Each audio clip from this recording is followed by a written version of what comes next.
Good evening. Welcome to Fantastic Dimensions. This is my first run of Death Frost Doom in honor of the Halloween RPG tradition. We are running this game in the rule system that it was intended for, Lamentations of the Flame Princess. I have three players here ready to face the horrors. So I'm going to go one by one, just let you introduce yourselves, you can plug your channels, and just tell us who your character is. So, Andrew, you go first. Hey guys, Andrew Knapp here, SRT Joker on YouTube. Today, I am playing Heyu Wulsterbane, famous Christian warrior and crusader from a faraway land. I'm a shield maiden. I have a gigantic round shield that has the painted image of an attacking rooster on the front of it. I call it the cock blocker.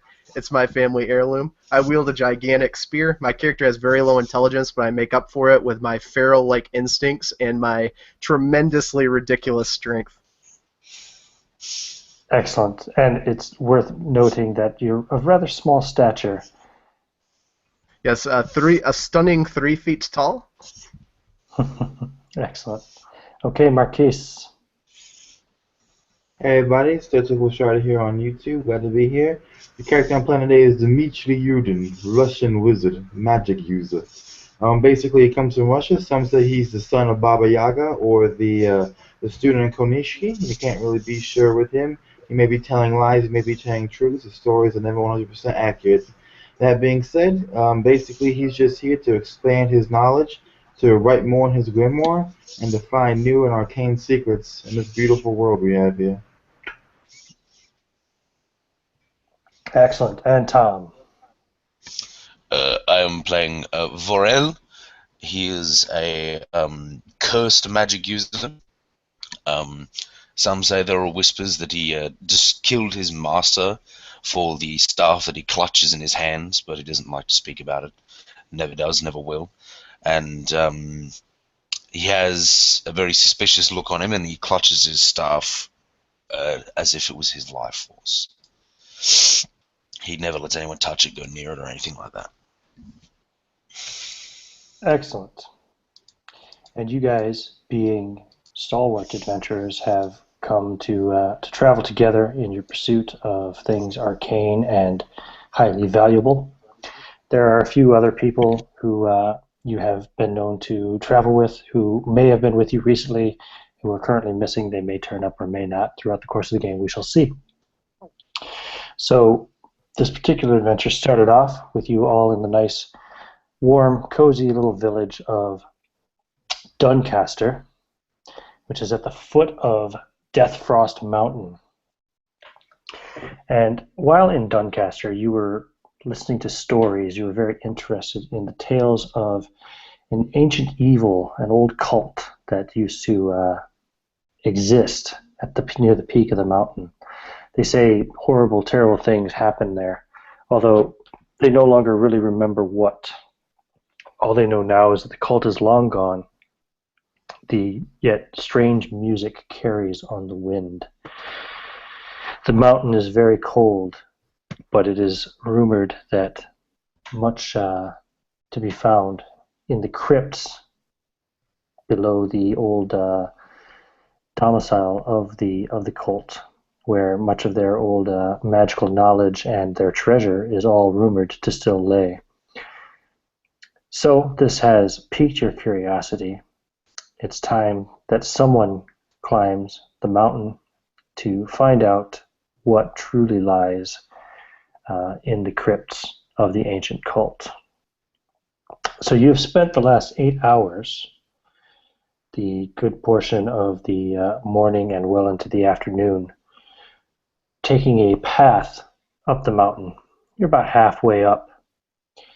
And you smell, and then you see off to the side of the trail a chaotic scene of meat, skins hanging from lines of gut, fresh and dried blood, carved plaques and wooden slabs, small animals amateurishly taxidermied, scattered tools, bones, and antlers, all surrounding a tent-like hut made from crude layers of staked, stretched hide.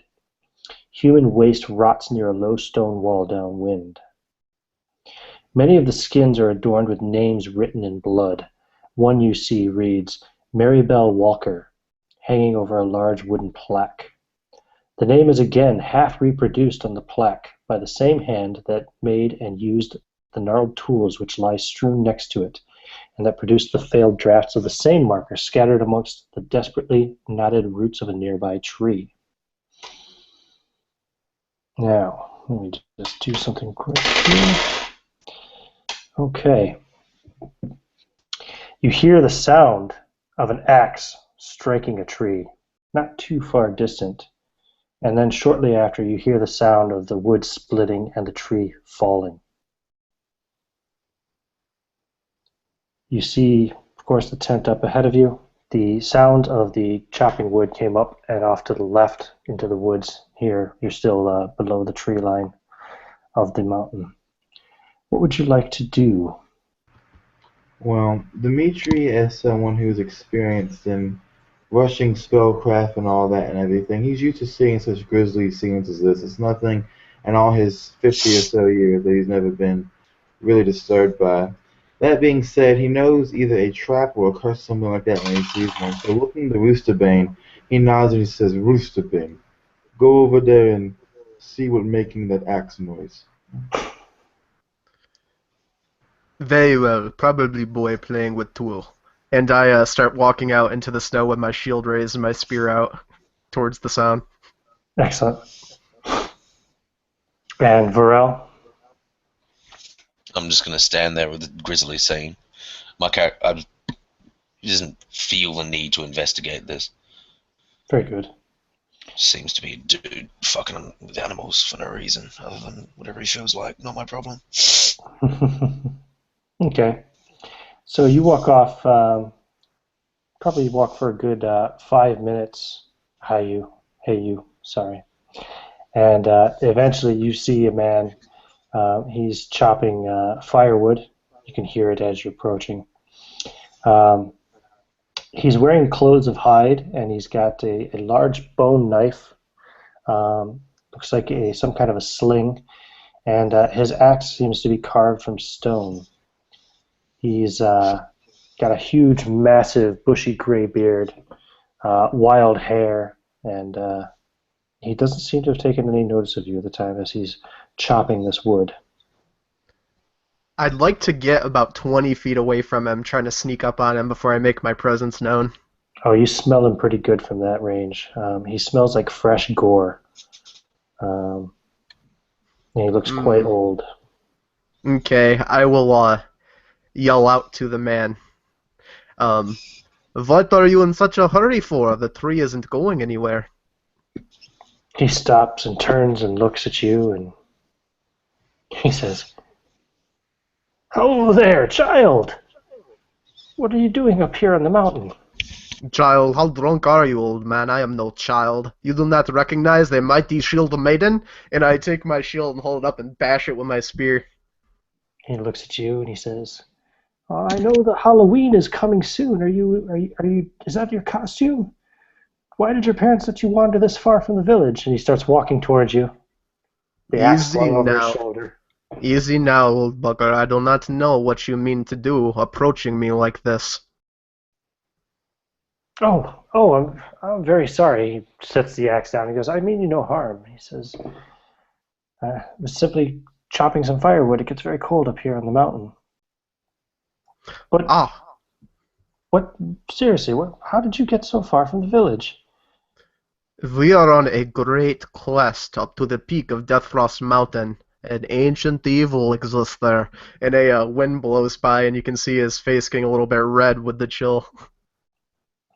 He said he gets kind of reticent for a moment, and he seems to be kind of staring off in the distance. And he says, "Oh, no, you can't go up there. No, it's too dangerous. Definitely don't want to go up there. You must be freezing. You must be hungry. Please come back to my hut. I'll make you some root tea, and I think I've got some fresh badger parts if you're hungry." Oh yeah, that would be magnificent. Thank you. And I'll lower my spear and reluctantly hold out a hand to shake. And he reaches out and he shakes your hand, and you notice right away that his his hand is kind of like dripping and stained with blood, it looks like. And he picks up his axe and he says, "Oh, could you help me carry some of this wood back?" I could carry an entire tree if I was so inclined, and I'll go over and start picking up big Of course chunks you of it. can. Yeah, though I'll load up and help him carry some stuff back. That's fine. Right. So you guys come back. So it's probably about 10 minutes or so since he walked off. You guys still just hanging out outside the hut there, waiting for Hey You to come back, or? So after about the first 5 minutes and everything, I feel like Dimitri, standing there, his breath white in the cold and everything, would finally get fed up with waiting for so long and hearing nothing return. And he would look to the other man with the staff and he'd say, "Do you think we should go and follow or no?" Yes, let's follow. Mm. And with that, he'd kind of throw up his hood and kind of like breathe into his hands to warm up, start rubbing them together, and start following the footprints into the Mhm. forest. Mm-hmm. Yeah. I follow And then, weakly behind, clutching onto my staff, as if carrying most of my weight and my strength. excellent. As you guys are walking, then you're just approaching the kind of trees, and you can see Hey You and this large Grizzly Adams-looking man coming out of the woods, carrying quite a bit of firewood. And he says to you, he says, "Are these your friends?" Yes, that is Dimitri and Vorel. "Oh, foreigners." Hmm. Roosterbane, who is this? This man is a lumberjack. He has invited us to warm ourselves and have a bite to eat. And I look around. I look around at the forest, and I look at all the creepy skinned deers and everything, and I kind of put two and two together that this man is probably some kind of hunter. And I look back to him and say, "Oh, he's paying you for any of this?" No, he's not paying me. I'm trading service. No. Am I paying him for his food? What? No, That of is... course not. No, no, no. Oh, yeah. I offered freely. Hmm. I'm not interested in your money. And I turn and I look at the staff bearer for his opinion. Mhm. If you wish to eat, do so. Yes, come, please, into the hut here. I'll make some badger part stew for you, and I started it this morning. Actually, it should be just about ready. I don't have any bread, I'm afraid. It's not very often I get down to the village.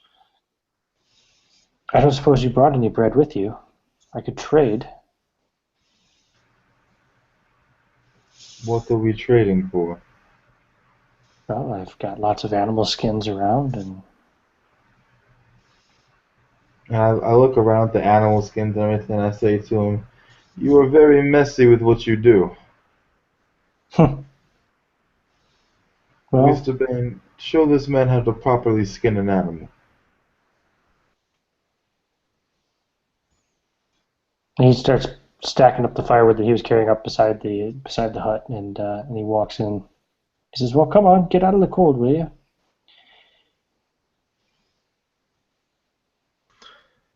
If I will walk in, looking at all the dead animals on the ground, I will be doing no skinning today.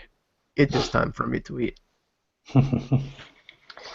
He says, "I'm very sorry. I don't mean to be so rude. I never get visitors. My name is Zeke. I've lived up here for a long time." So, and he looks over at Dimitri and he looks at Varel. He says, "So the boy here tells me that you guys are thinking about climbing to the top of the mountain." Boy, I'm Yes. no boy. I am a princess from faraway land. Do you not see these locks pretty like elf? And I'll get my fingers like stuck up in the braids and kind of... Hmm? Well, yes, you do have very womanly hair for a lad, but of course, She, princess. Whatever you say. despite her beard, she is in fact a woman. Not attractive woman, short woman, but regardless, We're going up a mountain to find some kind of secret, investigate mystery, finish a book I am trying to write. So he's not a boy child? No, halfling. Oh, I've heard of their kind. Never saw Midget one people, before. but nothing worth looking at. Very good muscles, very good, very good. And I looked at his staff bearer, hoping he can say something very good about them. Hmm.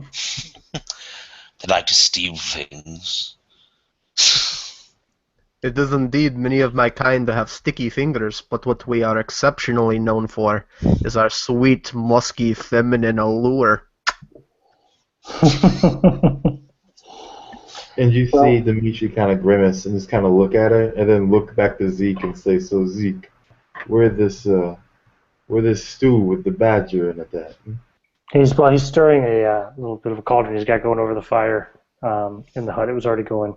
It doesn't smell great. And the hut, too, smells much like he does. It smells like fresh gore.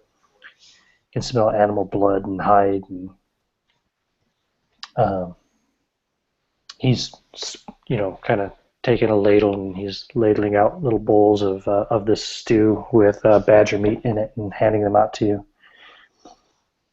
No spoons, just these wooden bowls. I pick at it. I look at it and I look up to Zeke and I say, "Am I supposed to scoop that with hand or what?" Oh, well, yes, you have to pick up the bones with your fingers and chew the meat off. But Hmm. And I look at the bowl and I look at Rooster Bane to see how she's doing it. She is slurping it up with her hands into her maw.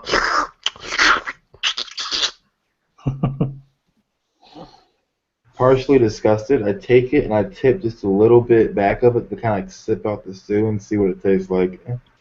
yeah, it's not great. There's no seasoning to it. If you can imagine what if you put chopped up badger parts into like snow essentially with a couple of root vegetables and just boiled it all day long. You should That's all it continue. tastes like. You should consider going to town sometimes to get some salt for your mood over here. Oh, I don't get much time for that. I've got too much work to do up here. Work doing what? Skinning and chopping firewood all day. He says, no, I don't chop firewood all day. He's mostly I do my work out there with the names. With the what? The names. Did you see the wood carvings and Oh, you carve wood and you carve signs for people. Yeah? dead people? Yes. Oh, like tombstone made of tree. Yeah? Well, they don't stay wood for very long. Everything wooden turns to stone on this mountain given time. Wood's much easier to carve, if you understand. What do you mean turn to stone? It petrifies. It's so freezing cold up on the peak. So, Oh, see, go when I ahead. was young, evil lived on this mountain. It was destroyed, but not before it had taken thousands of innocents. Piled in mass graves, no proper rites or markers, lost to the gods and human memory alike. No offense, princess. None taken. No one cared. The evil was gone, and that was all that mattered to anyone. But I remembered the faces. They were real men, real women. They killed children, too. They did things, and they had names. And I'll put every name I can find on a stone. I used to make cairns and statues, but there were just too many dead. And there still are. The bad men, they had a list of names in their old meeting place. I copy 100 at a time. I'll never finish. I'm too old and probably the only one left who remembers. So many. So many.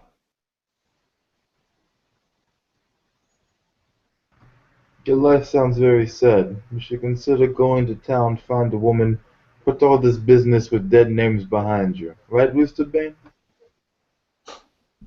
What he is doing pleases the gods, and it pleases me. And an eyebrow raises, and I reach out and gently touch his arm. Varel just kind of recoils to that as he sees this, as his imagination goes dark places. Yeah. He says, well, anyway, he says, it's far too dangerous up there. You know, there's a curse on that place. He says, no, you mustn't go up to that cabin. You have to turn back and go back to the village. You can, if you wish, you can spend the night here. I doubt you'd make it back before dark. And he looks over at Roosterbane and smiles. Shooting a glance to those guys, I go, well, I appreciate his advice, but I do not feel detoured. But we continue for the riches. I slide my bowl to the side, clearly disgusted and having lost my appetite by what I'm hearing in front of me, and kind of pushing that to the back of my head. I look up to Zeke and I say, is there anything you know of, especially at the top of the mountain, that we can go and find? There's nothing up there except for that cemetery I'm building and the cabin. But Cabin. the cabin, that place is cursed. Cursed. Continue. Elaborate. That's where they did their meetings, the cult. They did horrible things. Like, Thousands of innocent people are buried up there. did they skin No people? Sacrifice? Lots of sacrifices, yes. Yes, lots of sacrifices. So there's a curse laid on everything in that place. You hear me? It's cursed. You can't go up there. Curses don't make much difference to me. I'm already cursed. I do not care. What I'm there for is why they were cursing, and what magical knowledge holds. Do you know any more of this cabin? I never go past the first room. That's where the list is. I go to that room and I copy the names and I bring them back here and I make my carvings. I take them back up there and I place them in the graveyard. So are you cursed too then? You go in a cabin, you touch things. He looks around the hut. He says, I suppose you could say I'm cursed in a way. But it's a living. I feel I'm doing good work. I'll name as many of them as I can before I die. Why do you copy the list, Zeke, instead of just taking it? Are you afraid? Did you hear me? Everything in that place is cursed. I would take nothing from there. Oh, sure. No doubt they had trinkets and jewels in their hiding places. But Well, should we leave immediately? are they worth your soul? My soul has been long gone.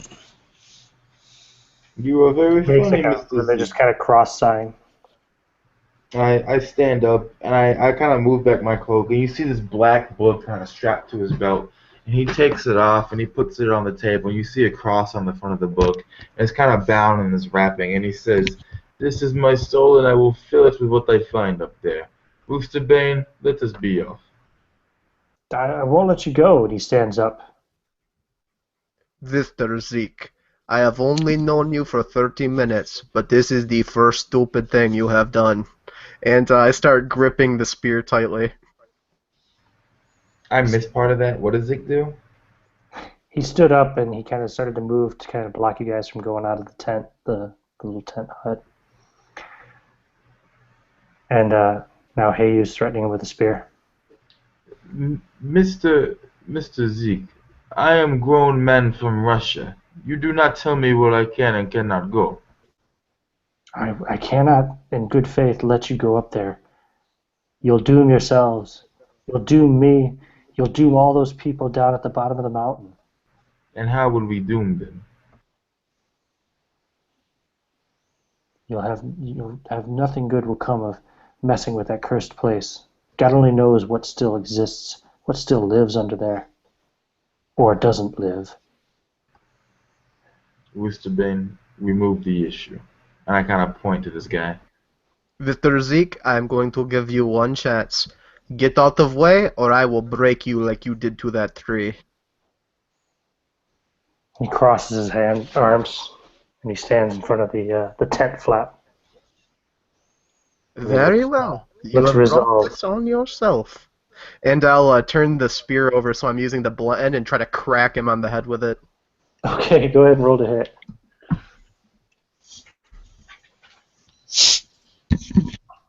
It's going to be a 21.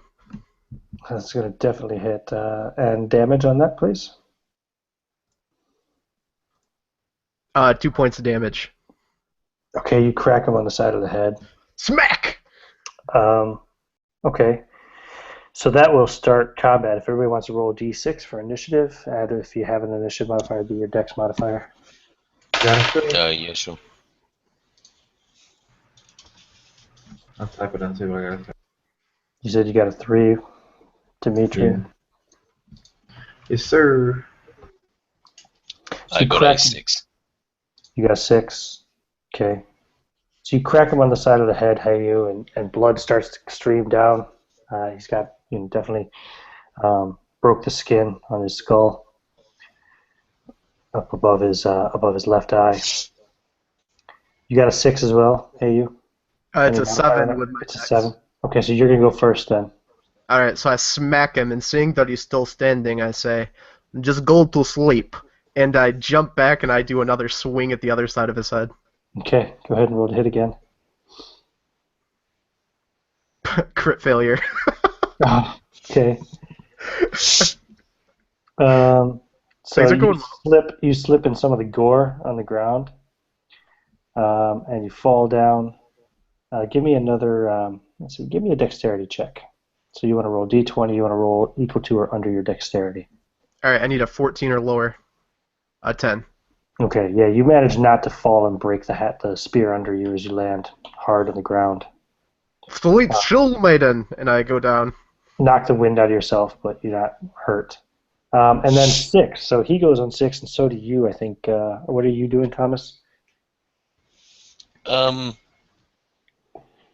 mean, probably just trying to move away as far as possible. I don't really want to fight.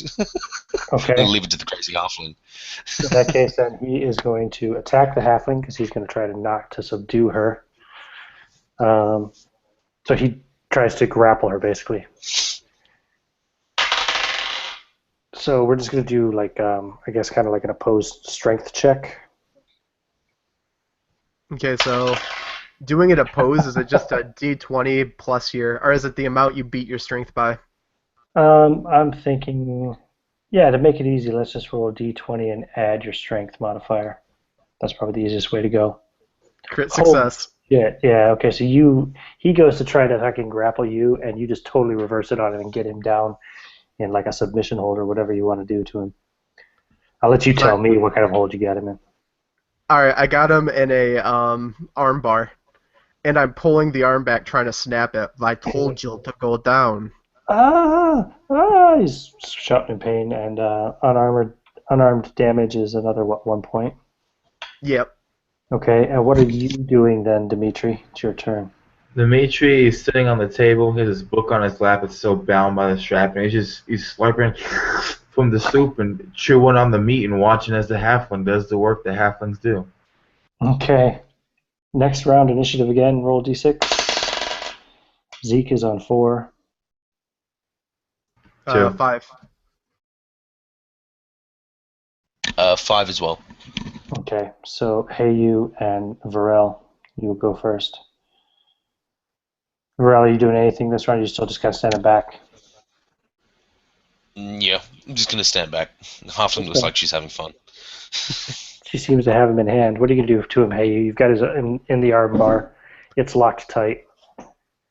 I'm going to try to break it, and as I do it, I'm going to yell, "You submit now, or you'll save your profession, fool."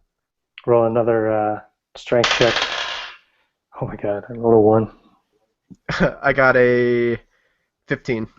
Oh yeah, you snap his arm. Crack. And now he's wailing in pain. I'll let you decide. Like, this is going to put him into shock now. He's going to stop fighting for probably a little bit while he's trying to figure out what the hell just happened to his arm. What do you want to do to him? Do you want to knock him out, kill him, anything of that sort? Yeah, I'd try to knock him out probably, because I don't want to risk him stalking after us with a weapon or some shenanigans. Okay. There's probably a pretty good chance that if you leave him unconscious up here with a broken arm, he'll probably die before the next day anyway. All right then. Wait, actually, would I know that? Like, I have 6 intelligence. I You probably wouldn't even be. No, you probably wouldn't know that. I wouldn't even be thinking the two about it. magic users would probably know that, but So I think I'm doing a good deed, right? And should I just describe knocking him out, or do you want me to roll for a hit? no, you don't have to roll to hit. I'd say he's Okay. he's in shock, so you can just get a free blow on him, and with your 18 strength, you can knock him out pretty easily. So I'll jump up and grab my spear and spin it around the air, like helicoptering it on my finger, and then I'll grab it and go, "Nighty night, sweet prince," snack, and just crack him on the forehead. Right, and he just goes down like a sack of shit, like a 250-pound sack of shit, arm twisted in a weird way beside him. I'll turn to those guys and say, "Shall we?" Good job, Rooster Bane. I put the bowl back down, chew some more on the meat in it, spit out some of the badger bone that the guy couldn't get out of it, and then I walk out the hut. I go up to the man, basically checking how he is, then full on realizing he's probably going to die. After they leave, I'm just going to slit his throat now, so it's quick. So you go up, you got a knife or something, yeah? Waiting for them to leave so they don't see. So Yeah. especially so that the halfling doesn't see. Seeing that he's probably going to die anyway, I'm just going to kill him now. Do you have a knife, or are you using the knife that he's wearing? He's got that bone knife on his belt. I have a dagger, so yeah, I'm going to use my own. So you put the dagger up to his throat, kind of holding his hair a little bit.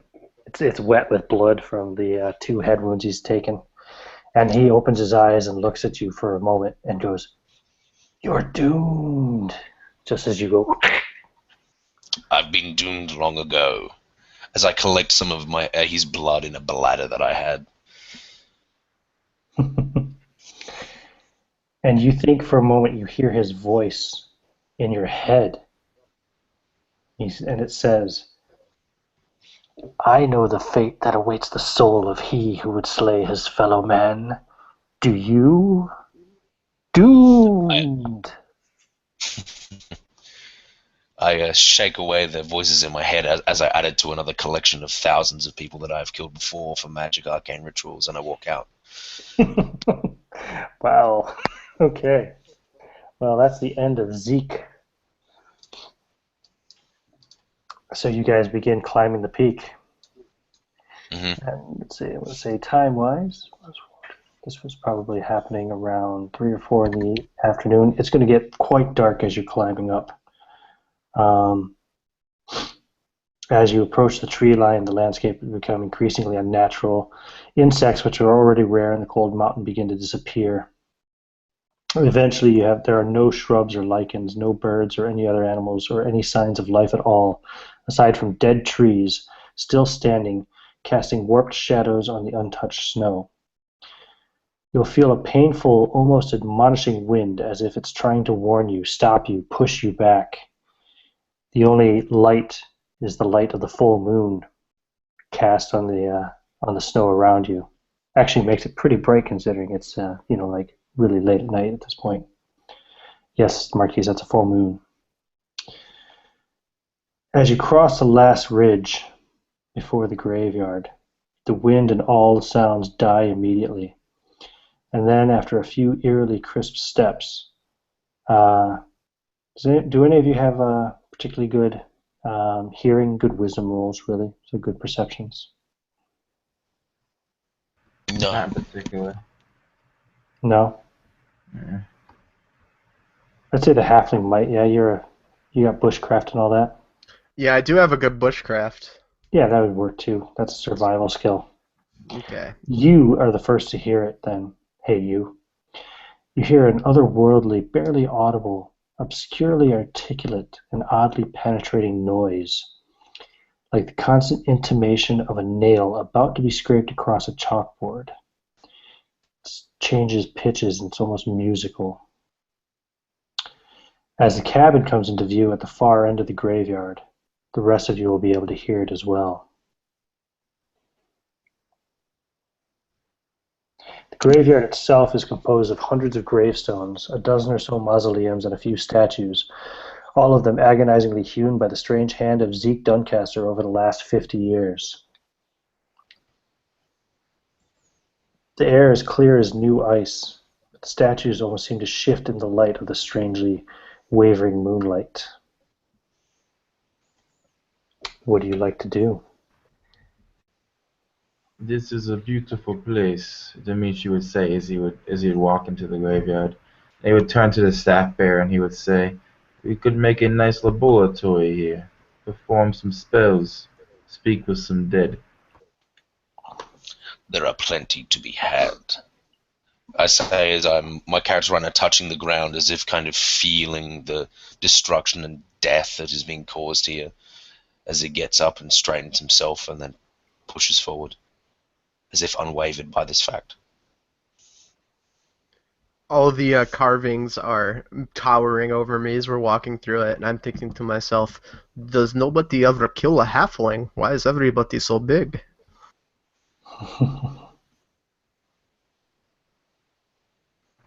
So we are looking for this cabin, yeah? You can see it, yep, at the end of the graveyard ahead of you. Roosterbane. There's a large tree on the right side, too, that you can see. Just on this side of the graveyard, as you're coming from the path from Zeke's hut. Is the cabin like 2 stories, like windows and everything? The cabin itself looks like only 1 story. Mm. It definitely has windows. And this old tree, it's the largest and the worst of the dead trees on this peak. It looks like less like a tree and more like a sculpture of one carved by a caricaturist with a deep and abiding hatred of trees and himself and everything else. There is a broken knot secured around the fattest branch and a torn end still dangling.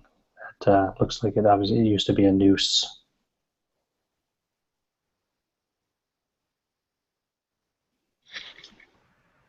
I looked at Roosterbane and I kind of nod towards the cabin and I say, "Go look in the windows."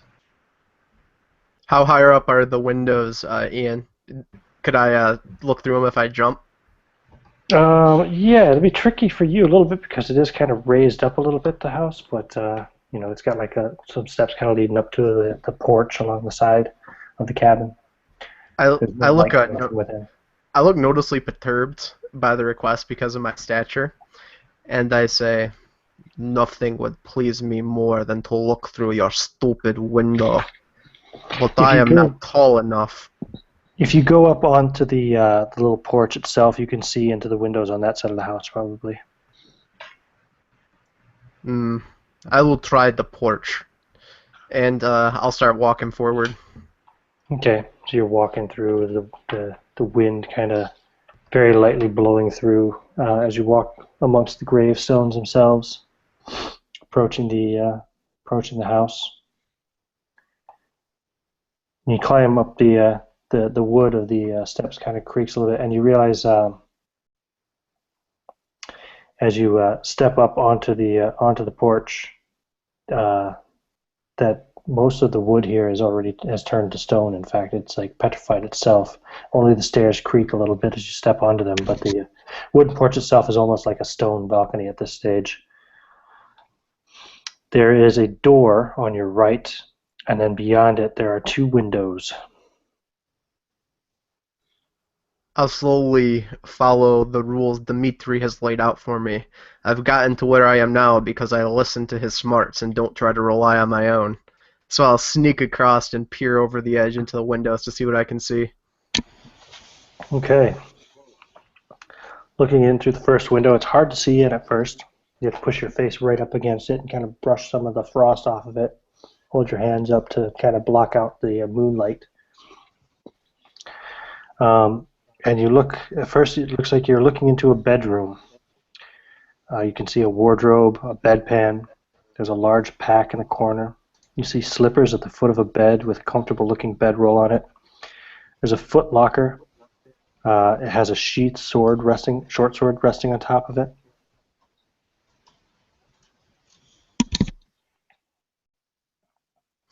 Does it now? Granted, I have 4 intelligence. Does this appear lived in? No. No. Okay. So I'll turn around and are those guys waiting back for me? Like, are you guys I would have followed closer to the home, like 5-10 feet away from the porch. Okay. I probably would have walked up to that really creepy looking tree. Okay, so it's Okay. still a safe distance away. I'll walk back then, and when I approach, I'll say, "There are trappings like it was once lived in, but perhaps long ago. Does not look like anyone has been here any time recently." Very well. Probably there's some sort of, I don't know, ghost, demon, undead, curse, abomination in there. I do not know. We will have to see. But first, this tree. And I look up to the tree and everything. I kind of like, I put my hand on the wood and feel it, and I say, Staff bearer, doesn't this tree look interesting to you? You touch the tree and you get a really uneasy feeling from it, Dimitri. You get a feeling of hatred. It's like you can't explain why, but you almost feel like this tree, if it could, it would kill you. And I beckon for the staff bearer. I'm like, come over here and touch this tree. Feel what I feel as I take my hand off of it. I walk over and I touch the tree. You two, you just feel like this um, disembodied hatred. You literally sense that this tree wants you dead. I just look at it with a morbid sense of curiosity as I take my hand off, looking at my hand and looking at the tree. Interesting. And I take a step back and I pull out the black book and everything. I take off the band, and this is my grimoire. And I open it up and I'm flipping through the pages. And as the moonlight catches the pages, you can see that on the parchment there's just these weird symbols and these strange dialects and these odd runes just written everywhere that only I would be able to decipher. And I'm scrolling through and I stop and I close the book and I look up to the staff bearer and I say, "This tree is probably cursed. We could destroy it right now, break it down, see what happens. What do you suggest?"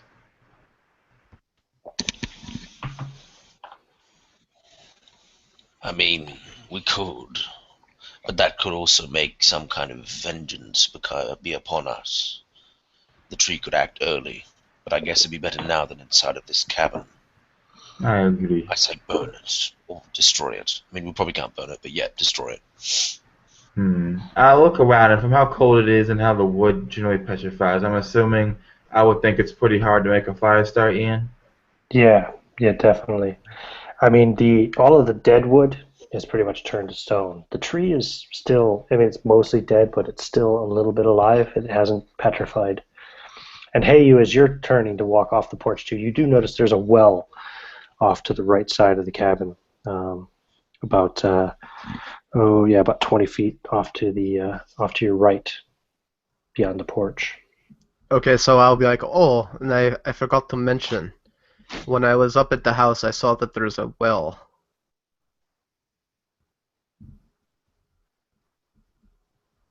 Perhaps I should go take a look." Go over there, look down, Will. Probably something evil in that, too. Yes, Very yes, good. check out the well. Okay, and I'll head to the well. Hey, you, go talk to the guy. Hey, you, go look in the window. Hey, you, go look down the well. In the meantime, you guys are still standing there at this hateful tree. Yeah, I don't think there's really a way that we can easily destroy it.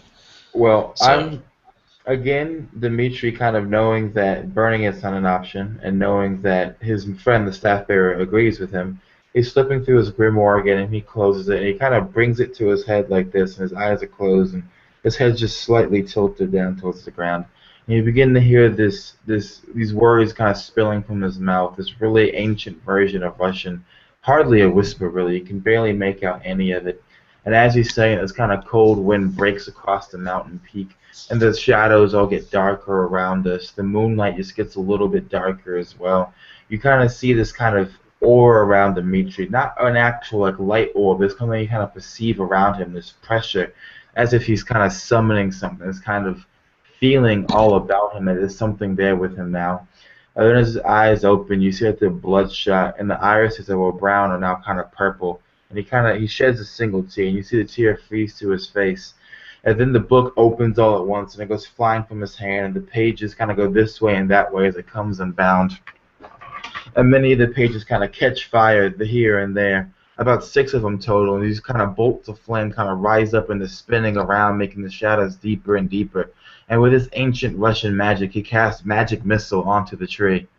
That's going to be 64 damage. So I'm going to Okay. You want to go ahead and roll it for me? Yep. Oh, sorry, that's a D6. This is awkward. Yeah. Wow, that's terrible. All right, that's 8 points of damage. Was it 44 or 6? Oh, wait, I'm wrong. Thank you. I said 8, 9. 12 so points. That's, yep, 12 points. So your magic missile bolts out and cracks the tree, and you see some of the bark fly away from it, and one of the branches falls off, and the ground begins to shake, a light tremor, and you hear like a moaning sound on the wind, almost like a trick of the wind, but it also kind of sounds like a deep wail of pain, and blood starts to seep from the tree where the branch is broken off. Oh, we're definitely destroying this tree. And I As I kind come of up to touch the blood with curiosity. Yep, it's blood. Looks like human blood. And Dimitri wipes his nose. When he pulls his hand away, you see blood on it. And then you see the empty kind of leather in his hand from where the pages were once ones. And he says, "Return to me." And you see all the pages that are now on the ground just kind of go flying back into the grimoire as it basically reconstructs itself. And he closes it, he binds it, and he looks to his friend and he says, "How do you suppose we break this down?"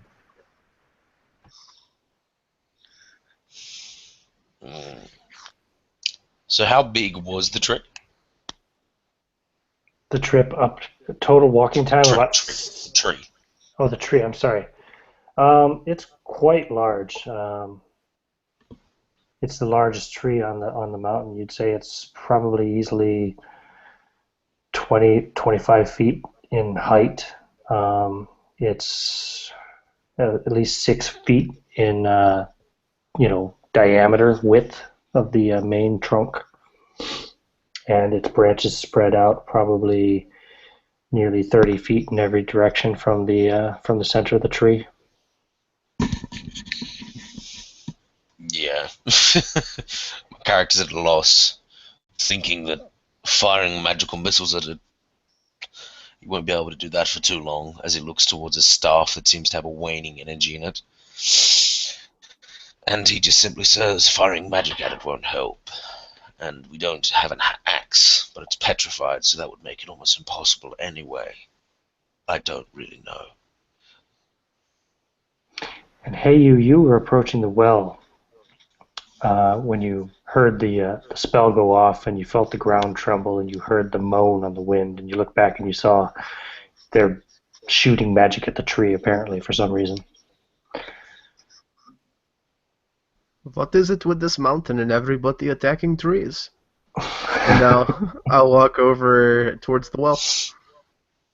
Yeah, you can tell right away the windlass and bucket have been petrified. But if you look down the well, yeah, you can see water there, and it doesn't seem to be frozen. That is strange. Okay. You're strong enough. Do you want to try to crank up the bucket? Yes, I very much do. It takes a bit of effort, but you've got that 18 strength, so you'll get it. Yeah, the water appears fresh. It's not frozen. I should go tell Dmitri. I am thirsty. I feel like drinking, but Dmitri did not say to drink. I'm going to go ask him. Okay.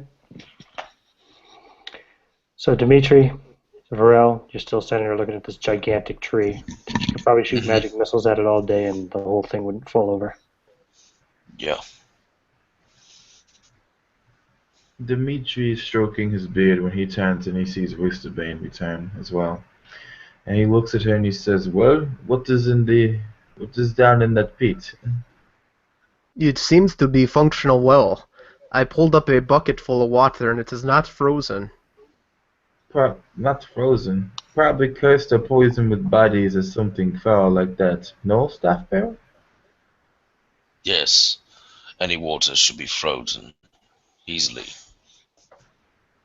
I'll make the sign of the cross with my hand. Oh, it is good then that I ask you. I almost take a drink because I am so parched. Here, take some of this. And I reach out and I throw in my water skin. I turn back to the tree and I say, Roosterbane, you know how to strike down massive evil tree? You see that the tree is bleeding from an apparent wound where they blasted a branch off of it. Maybe with axe, but with spear I do not think I could do very much damage. There's an axe in Zeke's hut, but that's a long way away. Mm-hmm. That's what my character was thinking. Well, we could go in cabin, find whatever is cursed in cabin, kill it or die to it, we'll leave, and then we can see where we go from there. Maybe there is an axe of some kind in there. Then again, or we can make the trip back again. Awesome. But I also doubt an axe could do much to this. I agree. But that being said, Roosterbane, if you are done drinking from my water skin, please lead the way into cabin. Okay, and I'll throw the water skin back at you, and I turn around with my shield out and my spear up over it and slowly start walking towards the door. Okay. Yeah, the petrified cabin is shabby and bizarre. The roof seems to sag beneath the weight of snow and dead centuries. The walls actually are scrawled with neurotically minute calligraphic writing in a bleak and ancient language. Does any of you guys have a language skill? Probably not. I can't even read. Probably not. Do any of you have a comprehend languages spell or anything? No? I have to read magical writing, so that's about it. No. Yeah. Yeah, but everyone gets that. All mages at Okay. least. And let's see. Oh, actually, yeah, you have a read magic spell? That might do something if you want. What's your alignment, by the way? My what? Alignment. Chaotic. Dimitri's chaotic. Varel. Chaotic. Hey, you. Neutral. Cool. So it's like is this a list of names we're looking at and everything? Are you gonna cast read magic? Well, I'm just asking what exactly would I be trying to read here? Like, is it like a list of names I'm looking at? You don't or... know. It's some kind of ancient script that you can't read. I kind of wipe my nose over the again. walls of the outer cabin. Alright, so I wipe my nose again.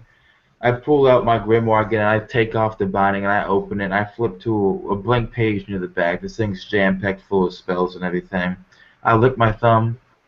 I start kind of scribbling as I look up to it, and I start muttering under my breath again. And again, my eyes quickly grow bloodshot once more. But this time, instead of the wind and the shadows and the odd presence and everything, you almost feel attracted to me, since like the other two members of the party feel like they're being pulled in towards me. It's a purely mental feeling. It's not physical, but it just feels as if everything is kind of being sucked into me all at once. As I cast read magic and I start trying to decipher what I hope is magical or cursed runes on the side of this cabin. Okay. So you cast read magic, and you can then read the language. You see a lot of different things, so I'm going to read off the different things that you can read there. A lot of inanities. You see, look upon the seven faces of immensity. Look upon the breaker of all things. Another spot you see, this is the fifth octacle. This is the greater servitude. You can see now long canceled mystical protection runes that indicate this cabin was once defended like a fortress with magic. You see runes referencing a bound and conquered god. You see a lot of names that come up frequently. The twin inquisitors, Azathoth Nex and Gorgulos Nex, Vorgan Pax, Nazir An-Azat, the exalted interrogator, Atheldred Aleph, Erevik Narn and Praetor Pontifex Cyrus Carnithrax Maximus, All of them claim to be resting in splendor, gracing this place with death and that which they liberated from life. You see other various euphemisms for buried here with lots of stuff and crypts beyond the black tunnel. You also see what appears to be an incomplete formula for trapping and channeling the energies of tortured and obedient souls in some kind of liquid. How long does that spell last, by the way, just for my own curiosity? Let me look again real quick. I think it's a certain amount of turns per level. So let me. It usually is. Oh, it's instant. So. It doesn't have any kind of duration? Oh, basically, I can read. It allows me to basically read 1d4 items. So let me go ahead and roll the 1d4. Okay, well, that's items. enough. I'll say I gave you all of that stuff anyway. Yeah. All right. You read all of the stuff on the walls. And then I kind of blink for a second, and the black hole that was Dimitri kind of begins to like fade away, and everyone's like, you get the same mental feeling you did from before with the crystal clear air. And Dimitri takes a step back. Ooh. And he kind of closes his grimoire. He looks to the staff bearer, and he says, "Lots of powerful magic on this here cabin. Powers about souls and protection and buried and necromancy, essentially. Very dark stuff. Very intriguing." Indeed. And all these gravestones will be helping. No. I suspect that when we go into cabin and into crypt, we will find many ghosts, wraith, banshee, baba yaga, other thing like that. Will not be pleasant. Roosterbane, can you kill ghost, wraith, banshee, baba yaga, and other unpleasant thing? I do not know. I have never attacked spirit, but if it is anything like what I do attack, it will die. Well, let us hope it will die then. Lead the way, Roosterbane. Yes, and I will open the door. Okay, so you walk up to open the door. The door falls loudly forward into the cabin's main room, and you realize that it was unattached to the frame and hingeless. It lands with a loud BAM! The petrified wood smashing on the floor inside the cabin.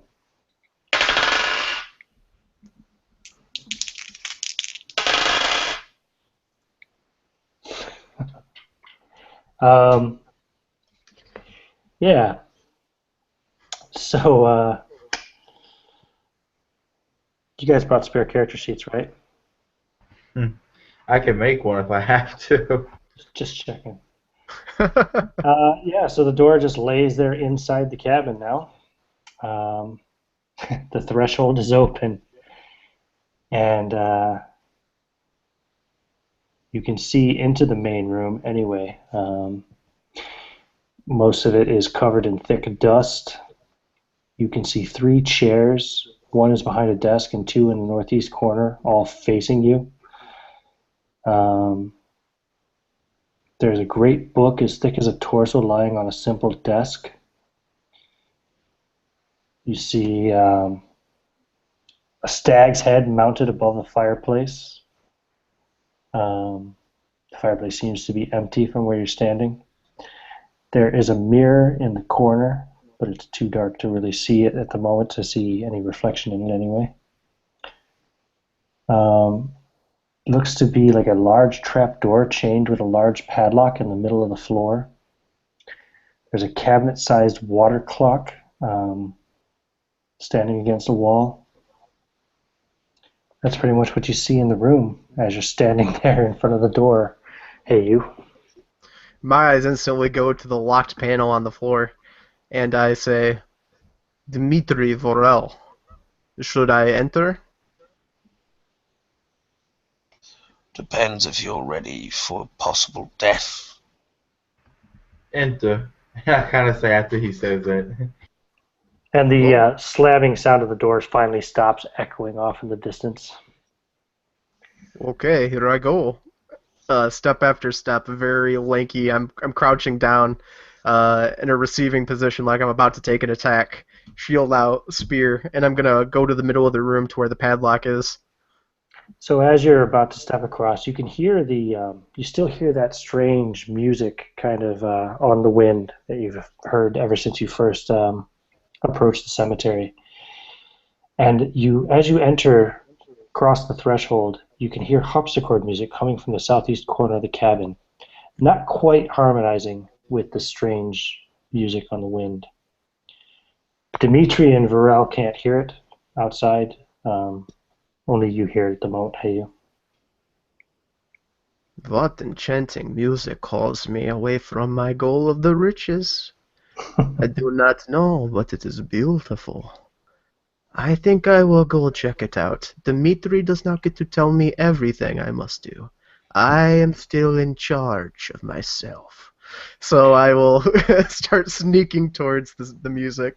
There is Wait, a door along the south wall of the cabin, so was she thinking or saying that? I think she was thinking that. Yep, she's thinking it. Right.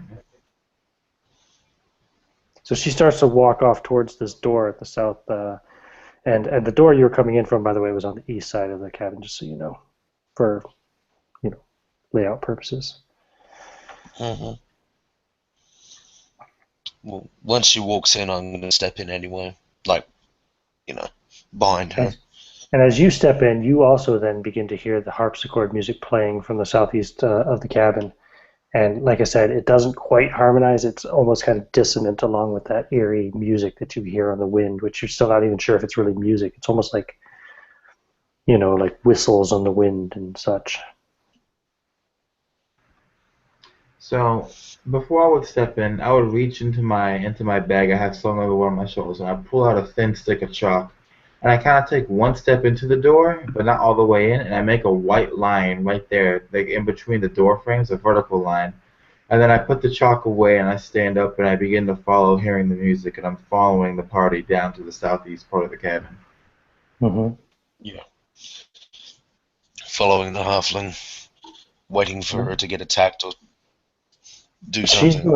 She's going straight towards this door. As she's doing so, you guys see the mirror across the cabin on the other wall, opposite from kind of where you're standing at the moment, and you see her reflection as she's approaching the door.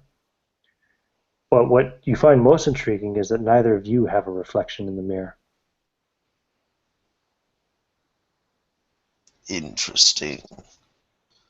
I am captured by the fact that I have no reflection, and I go to check it out. Mm-hmm. I take out because I actually have a silver mirror in my bag, and I want to kind of take it out and kind of hold it in front of this mirror and see what it does with the reflections and stuff like that.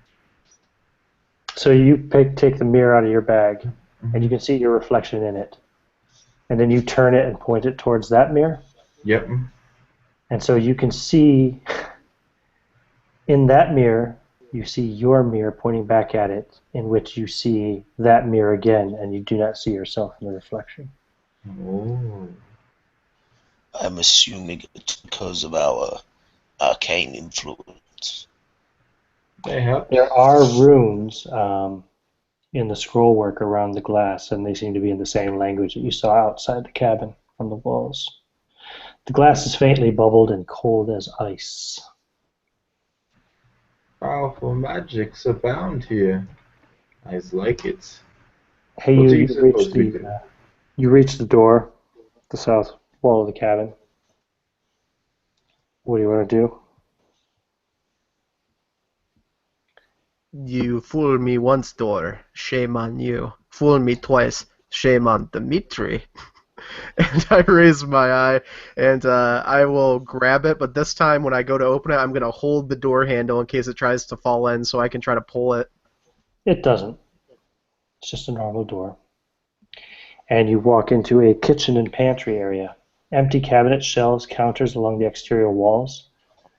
There is a window between here and the main room that you've just come from, but it's just an opening with no glass.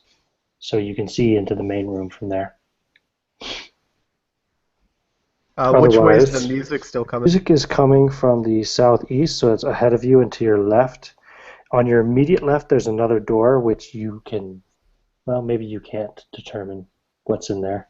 So there's one door on your immediate left, and then further down on the left, there's another door, which is where the music seems to be coming from.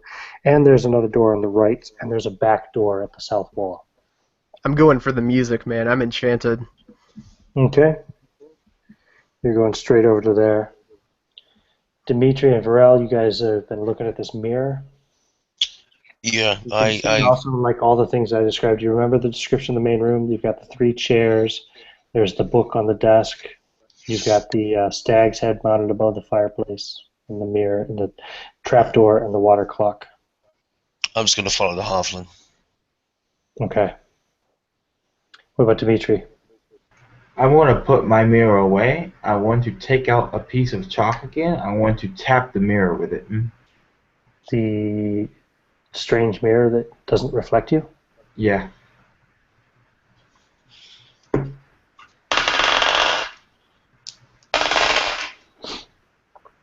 Nothing seems to happen. I kind of sniff again and I put away the chalk. Well, first I look at the chalk because there's nothing like strange with the chalk, right? Looks like chalk. Right. Even left a little bit of dust on the ice cold mirror. I put it away and I kind of stroke my gray beard for a second, and I'm looking at this clearly magical mirror, and I feel like there's either some kind of trap in here or there's some kind of portal on the other side, something along those lines. And I look and I see the staff bearer has left the room, and I kind of shrug and I make a mental note to come back to this room later as I turn to follow him who's following the halfling. Okay. So hey you get to the door. You open the door, and you're looking into a sitting room. There's a chair, a bench sitting at a harpsichord, a 6-foot wide, 4-foot tall painting on the wall. The harpsichord is not playing, but the music can still be heard until you look directly at it. And when you look directly at it, you no longer hear the music. Ooh, what kind of sorcery? I'll walk in, and what's the painting look like? The painting shows the 3 of you standing before an altar with a tall gray skeleton looming above it and an open door leading into a dark tunnel behind the skeleton in a crisp but medieval style, perhaps a forerunner of Rogier van der Weyden. The player, whose character, that's you. So you seem most impressed by the painting at first, because at first you look at it and it's just such an interesting medieval painting, and then you're realizing, wait a minute, that's me, and there's Dimitri and Varel. You can see yourself sipping from a goblet as light shines down from above in the painting itself. Oh, this is a good sign. Drink from the chalice of the gods. And look, the portrait is so nice. Perhaps I shall take it. It could fetch a pretty penny. And I will go forward and pull out my dagger and try to slash it from the setting and roll it up and take it. Okay. Yeah, within the frame itself it weighs about 20 pounds, but since you start to cut it out of the frame, yeah, you can do so no problem. You can cut it out of the frame and roll it up. Yep. Okay. You see her doing this anyway, Varel. You probably get a glimpse of the painting itself briefly. Yeah, I immediately said, give it to me once you are done. I need to check it outside of this cavern. As I put out my hand. Very well, Vorel. And when I have it rolled up, I will hand it to him. I also quickly check that it's still, like, fucking creepy and shit with us in it. Okay. So you're going to take it, you're going to head out of the cabin with it, Varel? Yeah. What are you going to do while he does that? Oh, you notice too, when you stopped looking at the harpsichord, you could hear the harpsichord music playing again. I shrug it off. You need to look at the harpsichord. Trying to push back the curses and the enchantments of this place. My character looks significantly more distressed because of this. You'll notice this too as you walk up to the room, Dimitri, that when you come around the corner and look at the harpsichord, the music stops. But whenever you look away, it sounds like it's playing again. Oh, interesting. And I walk over to the harpsichord. I have my hands in my pockets, and I'm looking down at it.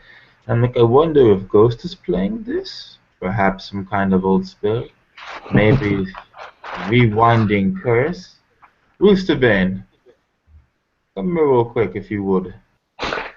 Play this harpsichord. Of course. What should I do, Dimitri? Take your spear and break this instrument to pieces for me. You see my left eyebrow hook. I never thought you would ask. And a single tear rolls down my cheek, and I lurch forward and try to bust the shit out of this thing. Yeah, you're strong enough. It's no problem. You can smash this. It's old too, old wood. You can smash it down and make it completely inoperable. So you hear the sounds of her smashing the shit out of this harpsichord, making this crazy dissonant sounds as you're walking out of the cabin, Varel. Uh-huh. But you also hear the harpsichord music continue playing. I just shout out, "It's still playing!" As I I know, I hear it! You don't hear it if you're looking at the harpsichord. Alright. So you step out onto the porch with the painting, the rolled up painting, Varel. I make sure to get off of the porch, and then I check out the painting. You climb down off the porch and you unroll the painting, and you see now the painting no longer contains you. It only contains, hey, you, still sipping from the goblet with the light shining down on her, and Dimitri, and the skeleton as before. Interesting. I continue walking and try to step outside of the cemetery area, looking at it the whole time. Okay. Almost oblivious to my surroundings, obsessed with this strange piece of arcane work. He's going to be walking for a while, so what are you guys doing inside the cabin while he does that? I look away from the ruins of this instrument to verify that I could still hear it. And I ask him, I still hear it. You do, yeah. You know that scene in Office Space when they like bust the printers and stuff, and I'm doing that to this. I'm doing it to this harpsichord, man. Like I've beaten it so bad, I'm breathing heavy and I'm stumbling as I'm still trying to like crush each individual key with my bare hands at this point. Roosterbane, stop crushing it for a second, if you would. Vile, destroyed it real good, Dimitri. You did good, but I cannot think when you destroy things so loudly. I need to think. Some kind of demon or spirit in here, and it is not coming out. I figured if we destroy this, it'd come out and attack. If I touch mirror, it'd come out and attack. I do not know what to say. And perhaps the spirit is hiding in that underground chamber that I see entrance to in the main room. Perhaps we go pry the lock off and take a look. Oh. There's also 2 more doors within this cabin off of the kind of kitchen and pantry area that you have not opened or looked into. Open the other doors first. Let's make sure no skeleton comes out and attacks us, and then we can go look. Which one first? You want to do the one straight across from the harpsichord room, the sitting room that you're at? Yeah, that makes sense. Or the one beside it? Yeah, I'd do the one across first, I think. Okay. You see a bedroom. It has a bed, an empty footlocker, and a nightstand. On the nightstand is a candle and a bag. That's all you see. Somebody left their coin purse, and I walk over and open it. You look inside, and you see some kind of a strange dark powder inside. I smell it. Does it smell like gunpowder? You smell it. How deeply do you inhale? I mean, honestly, probably pretty deep because I was just beating the shit out of that thing to the point where I was taking deep breaths, so I'd probably snort. That's excellent. Okay. Let us see here. 3d10 rounds. 18. 21 rounds. So you go into a druggy haze. Like out of it. Like totally like, whoa, wasted for the next 21 rounds is what? That's a little over 2 minutes. Dimitri, what isn't this thing that's making it feel good? And I fall over on the bed. I walk over there, and I don't even really look at Roosterbane. I give her like a cursory glance, and I look down to see what does she touch. You gonna open and look inside the bag? I want to open. Yeah, I'll open and look in the bag. Yeah. Oh, it's purple lotus powder. Oh. It's it's a legendary substance said to be able to transform someone into a god or annihilate them in the space between seconds. It's a highly addictive drug, very expensive as well. It's worth, if I recall correctly, I have it here somewhere. Yeah, it's worth about 500 silver pieces a dose, and there's about 9 doses left inside that bag. I tie the bag shut. I throw it up a couple times, just catching it a bit. I'm kind of thinking as I'm doing this. I think when I'm, doing my nervous physical quirks and everything. I catch it again. I look at Roosterbane, who's on the bed, out of her fucking mind for at least a couple of minutes, if not Yeah, you maybe know an she's hour, going to be out of boys. it for a little while, and when she comes out of her daze, then she's going to have some kind of effect. It could be very different per individual. She may be really heightened, or she could be completely fucked up. It could kill her. You never know. Halflings. Not even once. And I put the purple lotus powder away in my clothes. And I kind of I sit down on the edge of the bed. Well, first of all, I want to look underneath the bed. Nope, there's nothing there. Alright. I stand back up and I say to myself, well, no boogeyman on the bed, no Baba Yaga. And so I sit on the edge of the bed and I'm waiting for Roosterbane to come out of her stupor before I do anything else. Okay. So Tom, you get to the edge of the cemetery. Sorry, Varel gets to the edge of the cemetery, and you unroll the painting again, and it's still the same. It still shows Roosterbane and Dimitri both in the painting. Roosterbane is still there with the cup to her lips and the light shining down on her. You still see the tunnel behind the skeleton on the other side of the altar. Mm-hmm. I quickly roll it back up, taking out my journal as I walk through the cold, and I make haste. Back to the cabin as I scroll down my notes. You'll get back just in time to probably find out what's going to happen to Roosterbane. Let's see here. 37. So Roosterbane, you come out of your haze, right? And you hold your hands up in front of you, and you can't see them. And you look down, and you can't see yourself, and you realize you're fucking invisible. Oh my gods. And I touch my hand. Do I feel myself still?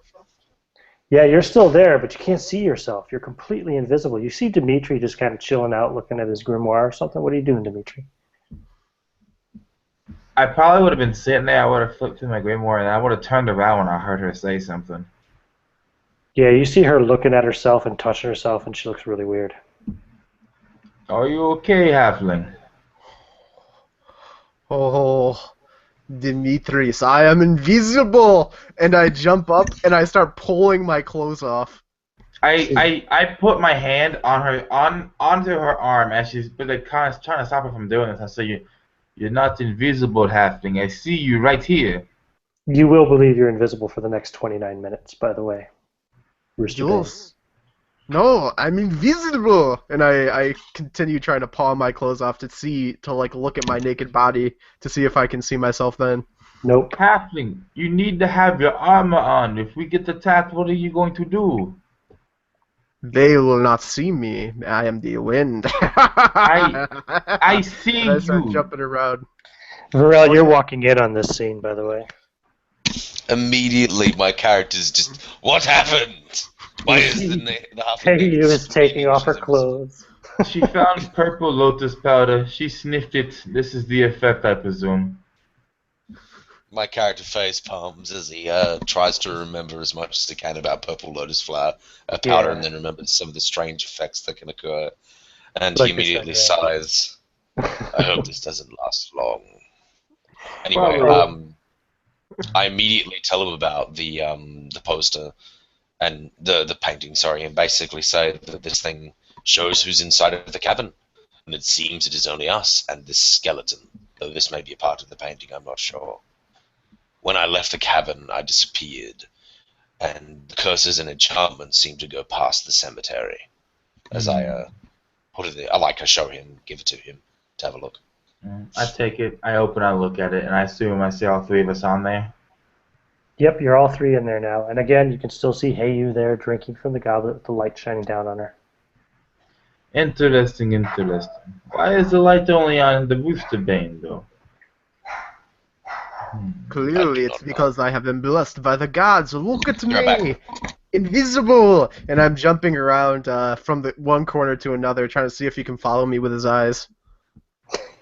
And He I, is, but they're both mages, so they obviously can see with their magic sight. Ah, you do not count. You have the ability to see past the material. But trust me, Dimitri, to some, I am invisible. listen, Rooster Bane. It is cold, it is winter, we are on mountain. Put clothes on so that way you don't freeze to death and you can fight. Yes, I will put my clothes back on, Dimitri, but from now on, I am as silent as the wind. I will go ahead, and nobody will see me coming.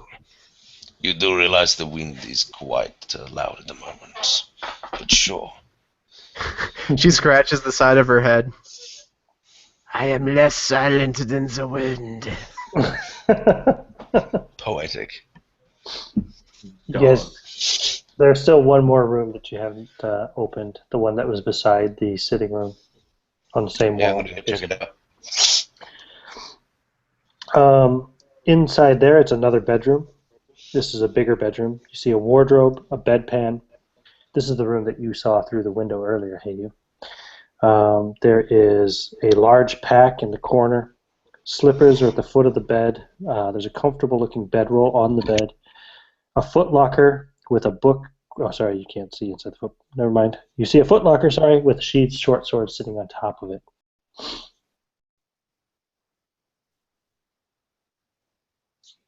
That's all you see. I check out the pack. Does the pack look like it's been here for a long time, or? Yeah, everything looks like it's been here for a while. It's got Mhm. dust on it and everything. So, um, inside the pack, you see there's 50 foot of silk rope. You might want to write this down if you're going to take it. 50 foot Yep. of silk rope, an extra set of clothes, men's clothes. There's a pickaxe, cooking pots, 2 weeks worth of rations. Because of the cold air, they seem to still be pretty preserved. There's a grappling hook, a climbing harness, spiked climbing boots, flint and tinder, 4 flasks of lamp oil, 12 candles, and a lantern.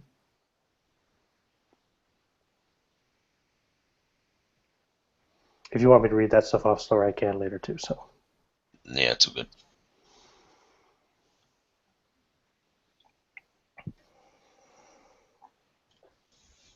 okay. Very well. Anything else you guys want to do in this bedroom? I'm looking around and everything. I go and I check underneath the main bed. Nothing under the bed. This guy's fascinated with monsters under beds. Baba Yaga, when will I find you again? Is there like a closet or anything? No, there's a wardrobe. I open the wardrobe. Inside you see slippers, several layers of leggings, a tunic, and a thick wool coat. The sorcerer that lived here, he did not have much in the surface, did he, my friends?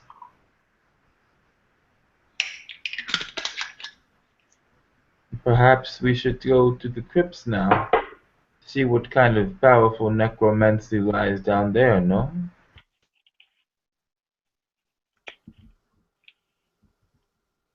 Yes, I want to open that lock on the floor and see what is down there.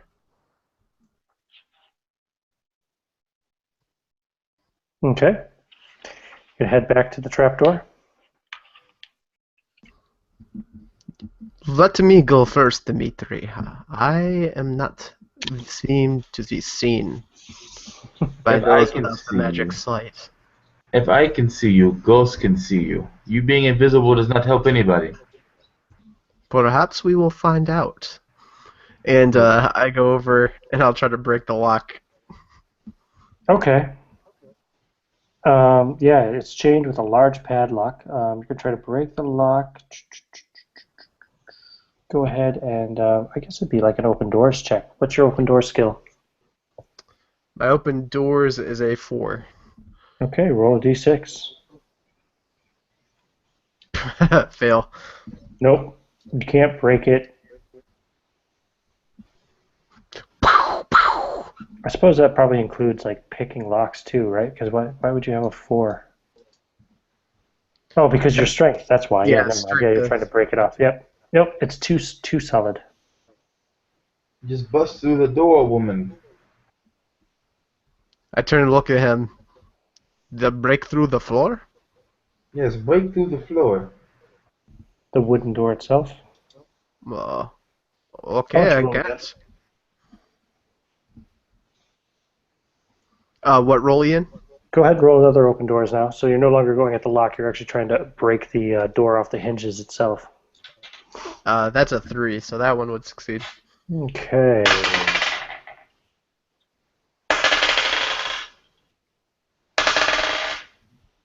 Okay, so you smash the door off the hinges, and it slams, kind of hanging into the the pit or whatever you call it below it. It's a 50-foot deep shaft, which you can see. There are handholds, but no ladder. Looking at it, it's pretty narrow.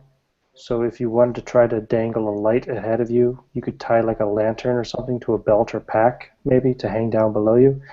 However, you know there's probably a pretty good chance that it might hit a wall and break if you do so.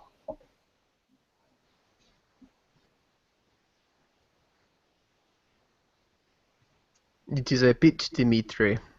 There are hand spots to climb, but my people are not known for their climbing. Is it like a vertical hole or is it like a stairway? It's more straight down, right, Ian? Yeah, it's straight down with handholds. It is a vertical. It is a hole, a pit. Just stop crawling down the pit. If you fall, you can use spear, keep yourself up, and me and Staffbearer will follow. I will tie a rope to myself. And I look at your female-ish body. How much strength do you have? 11. You are not without strength. If I tie a rope to my body, can you two hold it in case something bad happens?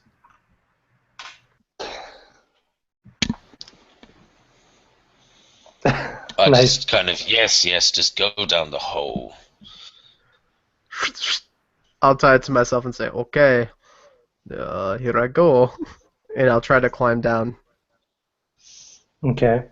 And are you going to hold a lantern or something? Is that the plan? Yeah. Or no, Yeah. are you just going to climb down yourself? You wouldn't be able to hold a lantern, I guess, while you're climbing. I'm going to climb down into the darkness, and then when I get to the bottom, I'm going to take the lantern out and use it. Okay, cool. Go ahead and give me a dexterity check, so roll d20.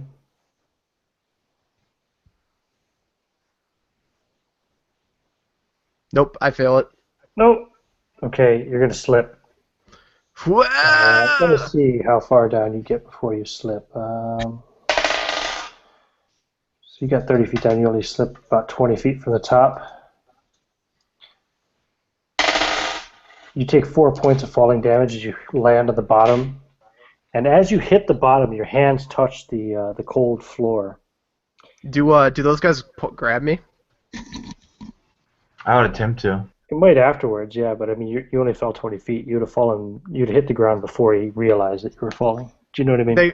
They weren't keeping the rope I gave them tight on me though. Oh, were you? Yeah. Yeah, that was the point, wasn't it? Oh, sorry. Yeah. Give me a strength check. I'm sorry. I thought it was just so you could pull her up in case something bad happened. Am I trying to get under my strength? Yes. Alright, I got it. Yeah. I got 10. Okay. I succeeded as well. You catch her. You don't take the falling damage. So I swing around in the darkness like a pendulum. Whoa, whoa! Be careful down there, Rooster Bane. We need you to get down there in one piece, woman. I slipped. Just lower me the rest of the way. I begin to feed the rope down as I lower, and I say to myself, I really need vodka for all this. Okay. So as you touch the ground, you reach out with your hand, you feel the ground below you, and your naked skin touches the cold ground.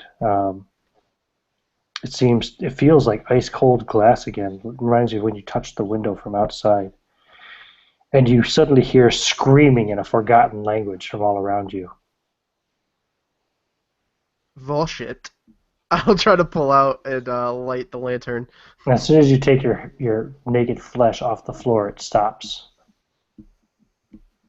You guys all heard it up top as well. Yeah, shout out down if you're alright, what's going on down there kind of thing. You strike the lantern and you can see every surface in this hall, and you are in a long, narrow hall. Every surface here is carved with small, twisted faces with tormented expressions, coated thinly in the same ice-cold glass that you found in various furnishings in the cabin. The light reflecting off your lantern as it moves makes the faces appear to writhe and move. There are faces in the floor And the walls. and the walls. Everywhere, faces everywhere. Actual faces or like carvings of faces? They are carvings, but they sound like people. Hit them. Okay, I will hit them, and I jab at one with a spear. Nothing happens. Your spear just bounces off the glass. And I whisper to the staff bearer, it's really helpful to have a halfling slave, you know? I have had many serfs like this, usually magically bound. Wolfsterbane, what happened when you hit? I strike him in the head with a spear, but he make no bad face. Well, it's not real then, it's just sound. You've been hearing sound all day. It's true, I suppose. Okay, you are right, Dimitri. I guess mine play trick. I will wait. Are you coming down? Oh, I'm coming down, but we need to clarify. This is not mind trick. This is evil, undead, spirit, demon thing. We here to kill it, not to listen to it. Just don't listen to it, yeah? Okay, yeah, the face is stupid. I'm not going to listen. So the tunnel is about 10 feet wide and about 70 feet long ahead of you. Hey you. And you can see, obviously, it ends about 70 feet ahead of you, but the light's too dim for you to really get a good look at what's down there without walking further down.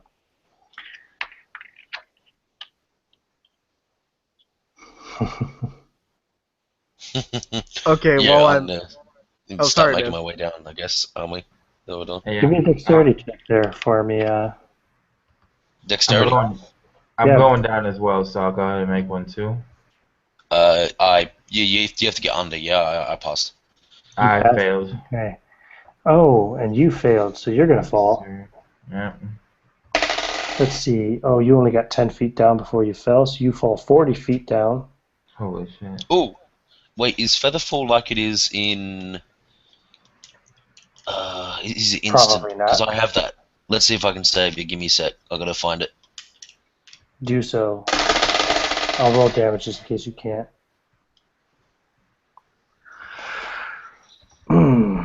I found it. I have it up right here. Basically, you pick something within 10 feet of you, and then it just falls, like, slow.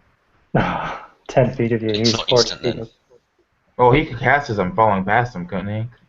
Well, he's on the ground, so he's going to cast it as you fall 10 feet. I would assume so, and then I would just kind of feather fall down and be fine, no? Yeah, I'll say you can cast it just in time, just before. Oh, sorry. It's 10 feet per level, so it's up to 60 feet for him. Oh, yeah. You Oh can cast god, it yeah, I can easily do it. Yeah. Yeah, as soon as he starts falling, I would instantly just shout out what seemed to be some curse words in that ancient language, filled with venom and hate, as he then just slows. Yeah, And that's good. as I would land on the heels of my boots, so I'll look to him and say, "Your poetry is beautiful, staff bearer." That's very good, I because that's what smile. would have killed him. Hey finds this very humorous, and she says, "You have magic powers, but I have rope." So how do you Awesome. land as you're feather falling then? I would have just landed like on my feet, kind of like delicately falling and everything. I'm used to falling off cliffs and all kinds of magical mishaps, so I'm like, well, if I die here, well, I guess I'm a demon god, and if I don't die, I'm good. And so then he casts a spell. It is beautiful poetry in an ancient language, and I land down on my feet, just kind of hands in my pockets, chilling. So you guys also see, anyway, this hall. It's about 10 feet wide, about 70 feet long. And like I said, every surface is carved with small twisted faces of tormented expressions and coated thinly in ice-cold glass. I go up to Dimitri and pat him on the back and said, "Let's not do that again. I won't be able to save you next time." Yes. And I walk over to one of the walls after he says that. I look at the faces in the glass and I'm like, Oosterbane, did you touch it with your hand yet? Yes, that is when it made the noise. Reach out and Would- touch it, Dimitri. See for yourself.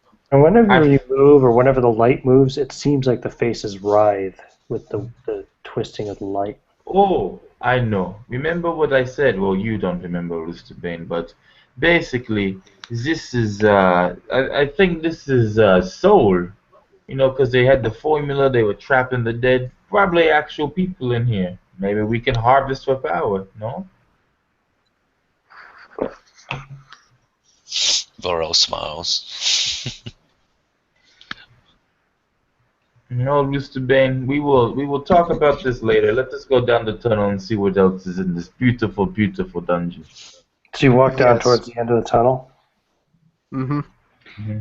and you see a grotesque door shaped like a gargoyle's face. The lock is inside its fanged open mouth, and inside the lock is a bronze key.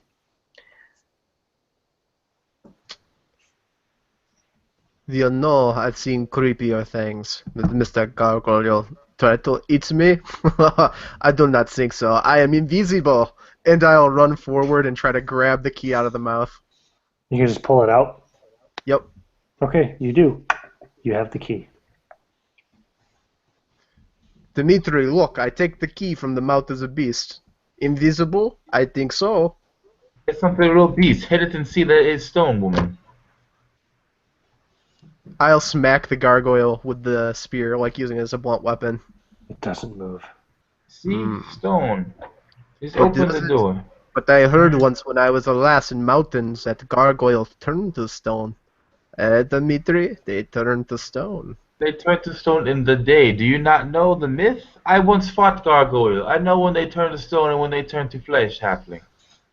She scratches her head and looks up. Oh, yes, I suppose that is right, isn't it? No, Also, what- you're high as fuck. Do you want to try to open the door? Yeah, I'm gonna try to open it. It's locked. Oh, well, it's a good thing I have the key. And I'll put it in and turn it. Okay. You turn the key and the door opens into a room. Along the north and west edges of this room are 10 small tables like nightstands. Each of them has a skeletal left hand resting on it. The hands have a rune in that same language you saw around the cabin. There are double bronze doors to the east that are engraved with a large sigil.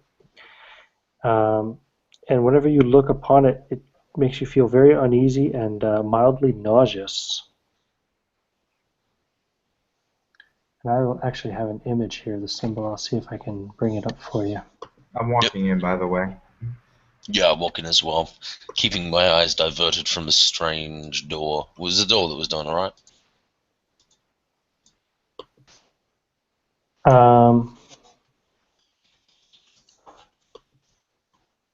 Sorry, the thing that made you feel uneasy is the sigil, yeah, which is on the engraved on the double bronze doors on the east wall. Mm-hmm. Okay. And here is that sigil. This is what you see. Okay. Everybody see that okay? Yeah. Yep. All right. I would Like I said, copy you've that got- symbol. Oh, go ahead. 10 small tables then also along the north and west edges of the room with skeletal left hands resting on them.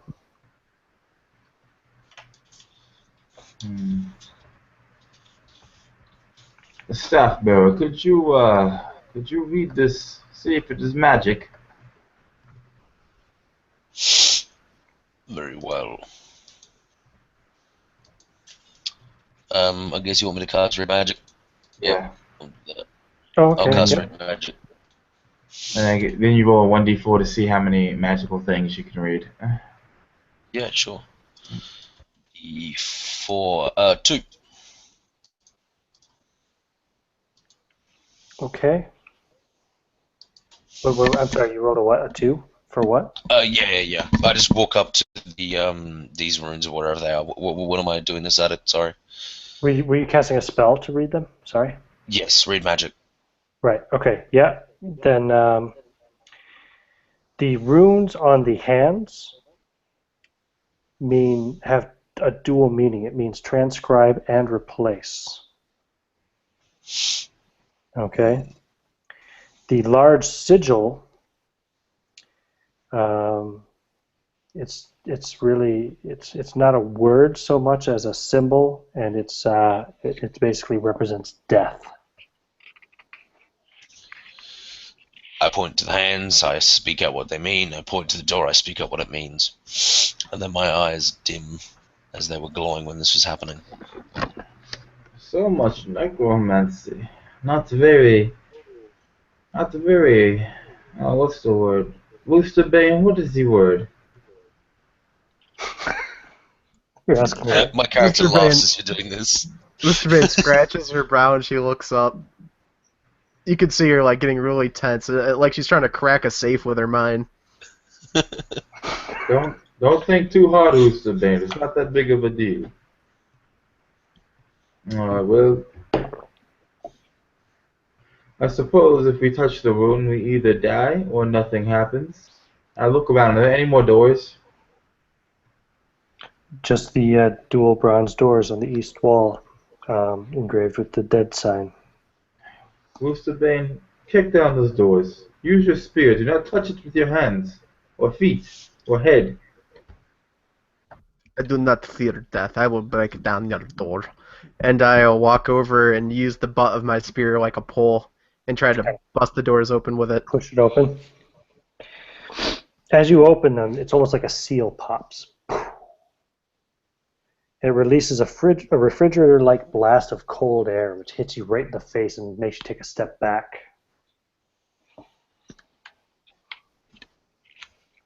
And that's it. I'm going to grab one of the skeletal hands. I'm assuming you can just take them from the desks. Yeah, you definitely can. Just gonna grab one. Yep. Shove it in the pack. Just going to keep it in my hand for now. Okay. See The how it second time I've feels. had you carry around a skeletal hand with a character. Yeah. Last time it was a part of the character sheet. Cool. Yep, you have the skeletal hand, which has the rune transcribe and replace carved into it. Mm-hmm. So beyond the doors, Heyu, there's a huge chapel. Okay. It's filled with 3 foot by 3 foot prayer plinths. That's easy for me to say. Carved into the living rock. And you can hear the sound of rattling chains further on in the darkness. The vaulted ceiling reaches a height of 30 feet in this room. As you move forward into the room with your lantern, will eventually reveal murals, an altar, an organ, and 12 jawless, toothless skulls made of ice hanging in the center of the room from hooks on 10-foot chains, dripping. It looks like a church, but I do not know what they worship. They worship some dead thing with the 7 faces and the immensity and yeah. I sit on one of the prayer planks. Dimitri, look at the murals. They look like they might be valuable. And I take my knife slowly from my hip. Mayhaps I just cut them down. They are probably painted on the rock. You cannot cut down the rock. You want to look at the wall murals? Yeah, I want to investigate them. Okay. A wall mural depicts a man in a crown and cape from behind, with many demons bowing before him. You see the bloated goat, the empress of all widows, the primordial demogorgon, the ringwolf, etc. Another wall mural depicts unimaginable violations. One shows hundreds of women hanged from a single spreading tree. Looks a lot like the tree you saw out front of the cabin. Another shows hundreds of men impaled on leaning spikes. It has an inscription in the same language that you've seen everywhere around this place. Yet another mural depicts a man stabbed with 9 swords being dropped into an hourglass. What's the composition of these It murals? also has an inscription on it. Is it directly to the rock? Yeah, they're all painted into the living stone.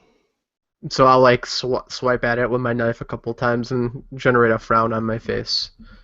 We cannot steal these. You're right.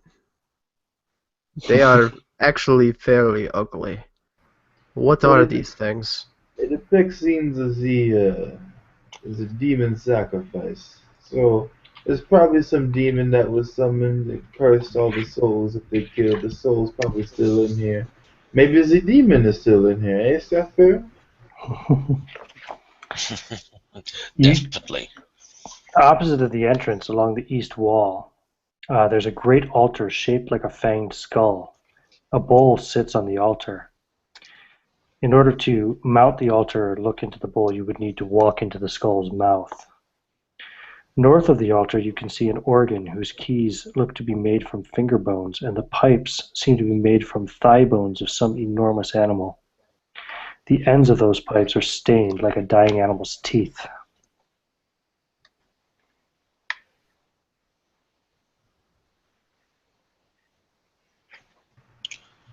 Well, looking at this horrible visage of the piano and thinking, man, that would have been horrible to put together. I looked at the halfling as I kind of look over to the large skull or altar or whatever and go, visible one, sneak into the moor and have a look. That's like the entire theme of this game. Hey, you, go do this. Yeah, Hey, you. he's invisible. Of course I'm see going to what choose the happens if you invisible do one to that. do it. What is it that you want, Dimitri? Should I take the dish thing and bring it to you? Yes, go bring it back to me. And Vorel, is that all for you? That's all, just the dish, or should I poke around in there a little? Do what you wish. Okay, Try here not to I get go. yourself killed. Okay, the invisible. I will put it to the test. And but this time, I'm not gonna go slow. I'm going to try to gust in there just in case it does close its mouth. I don't want to get impaled by the actual teeth. I want it to like be completely inside it when it does. Okay, so you run up into the skull's mouth to the altar. Mm-hmm. It doesn't close behind you. As you mount the altar and look into the bowl, you can see a jewel-encrusted dagger worth a lot of money and a ruby necklace also worth a lot of money in the bowl. I will take the ruby necklace and put it on. Okay, very good. I just, that's fine. You put the ruby necklace on, yep, and there's the jewel-encrusted dagger as well. I pick it up and appraise it. It looks valuable. Mm-hmm. With your intelligence and wisdom, would you have much of an appraisal skill? I would basically bite it to see if it felt like gold. Okay. Just for out of character knowledge purposes, the ruby necklace that you're now wearing is worth 1,000 silver. And the jewel encrusted dagger is worth 1,400 silver. Okay? Just so you know.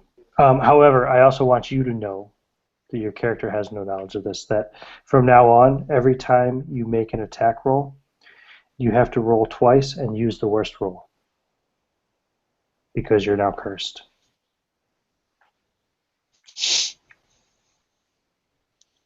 All right. But Hey You says, very valuable dagger, very valuable necklace. And then there's this empty bowl now. I will then raise the bowl and appraise its worth. It's worthless. It's like a fucking cheap-ass bowl. It's ceramic and worth no money. Couple of copper pieces or something. So I will lay it back down and turn and shrug at them. She turns and shrugs and she's holding this jewel-encrusted dagger, and she's wearing a big ruby necklace now. Use the dagger and prick your finger and put some of the blood in the bowl. Mm. My character You see her? chuckles. Oosterbane. Oosterbane. This is Remember how I found you, Oosterbane? I never lied to you. We have many story, many conquer. Much money and fortune to be had in what I say. He's right. You've just made a whole Mm. lot of money, you're pretty sure. We Just a might pr- summon. just a Go ahead. prick though, Dmitri. I'll not let it bleed me too Oh much. no. You just bleed a little bit, we might summon demon and then you kill demon and then we have a lot of money, no? Mm. You see her brow furrowing. Oh, you'll never steer me wrong yet, Dmitri. I guess. And yeah, I'll poke my finger and drip some blood in it. Fool me once, shame on you. Fool me twice, shame on Dimitri. Okay, you drip your blood into the bowl.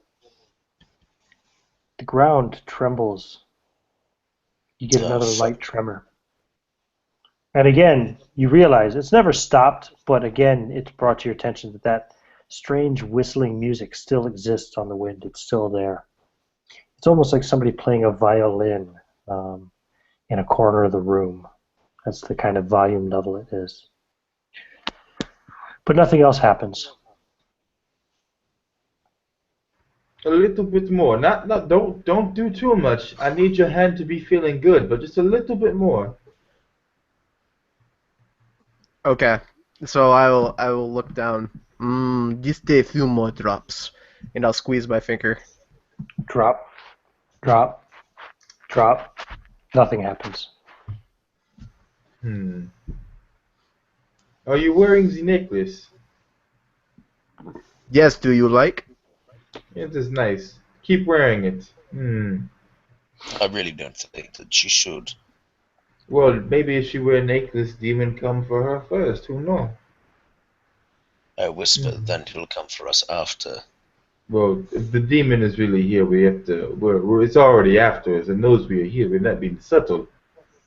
Hmm.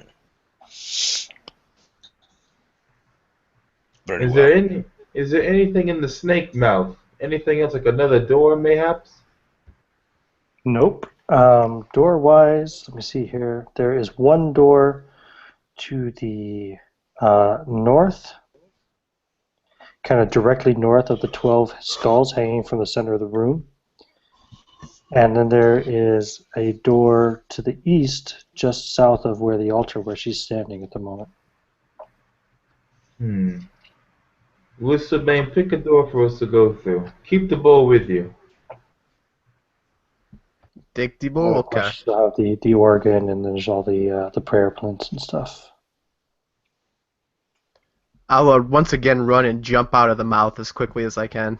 Yep, no problem. It doesn't do anything. There's also, by the way, sorry, you just now noticed there are two basins built into the wall next to that east door. I will go to the east door. Okay, so just south of the altar, across from the doorway, there are two basins built into the walls filled with blackened water. They also seem to have, you can see, like they're beyond the water in there, and then there's some stuff piled up within there, kind of sticking up out of the water. If you inspect it, you don't have to reach into it, but just inspecting it, it looks like both of the basins are filled with teeth, and they're marked with a rune, which none of you can read. But it's in that same language that you've been seeing everywhere. Hmm. The necromancy was very sloppy, no, Staffbearer? Well, it was done en masse. Sometimes you make mistakes.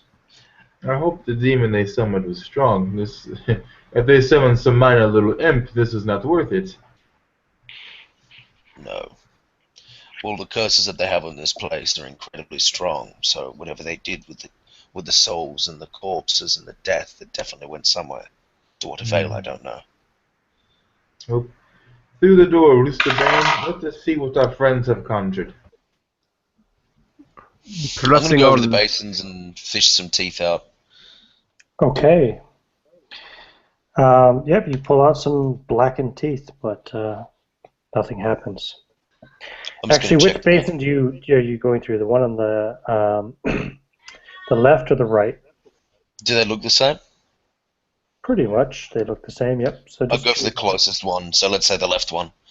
Okay, you do come across as you're digging through the teeth a small chain, golden chain, with a a walnut-sized hinged box on it. I check out the box. Can I like pull it out? Is it like just like Yeah, a absolutely. You can pull it chain to right the out. bottom? It's just in there. It's just in there with the teeth. So Okay. looks like it was dropped in as an offering or something, maybe. I Um, open the box. the box itself looks like it's probably worth about 100 silver pieces. Nice. Inside it is a small and ancient carved ivory portrait relief of a man, done in an archaic but sharply observed style. You immediately recognize that this is the man whose back you saw in the mural, with the demons bowing before him. Interesting. Hmm. I go check the other one, the other basin. Just lots of teeth. Hmm.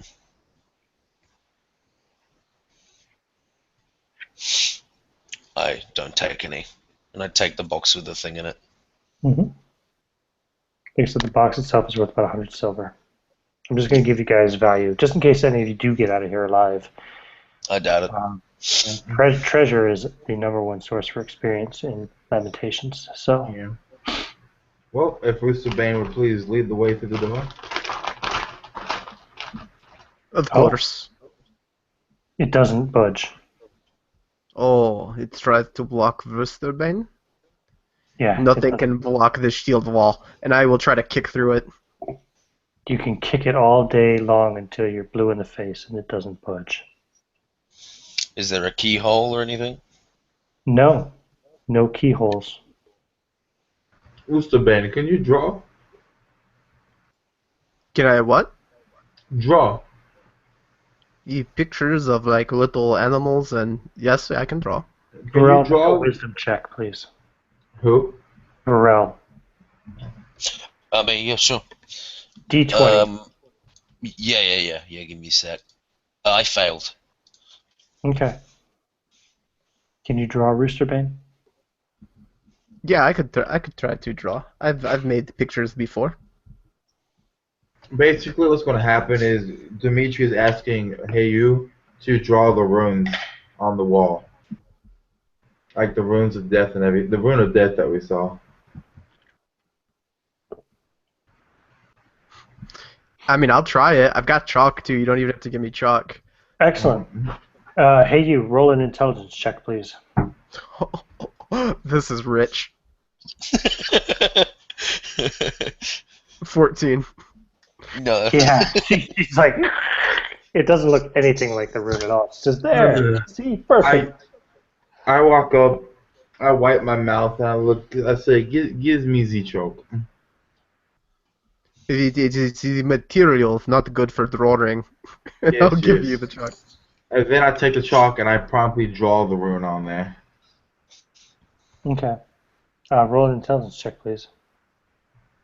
Wow, man. You also Pretty sure. failed, not exactly, but Man. roll a wisdom check for me while you're trying to draw this, Dimitri. Just see if it comes across your mind. Yeah, I passed the wisdom check. You've got those basins beside the door, and you know that a lot of temples, and this is obviously a chapel. You've got the organ, the altar, everything else. A lot of temples have doors that require an offering to open.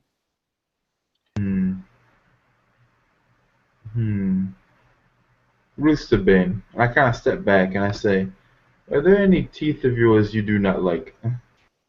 There's one in the back that has a deep cavity. It has been bothering me for a month.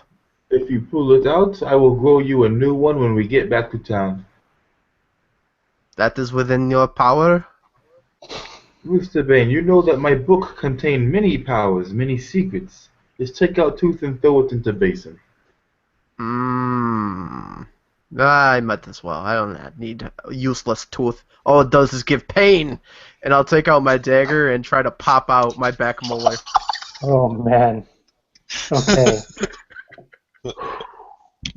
Oh Jesus! I tell you, roll an attack roll against yourself. If you hit, you'll only take 1 point of damage from gouging out your own tooth.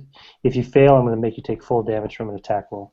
All right, now I'm cursed, so it's two of them and the You roll worst. 2 dice. It's basically disadvantage, yeah.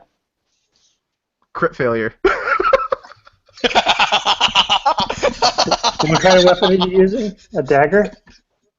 Yeah, dagger. What's the damage on a dagger? D4 or D3 in this game?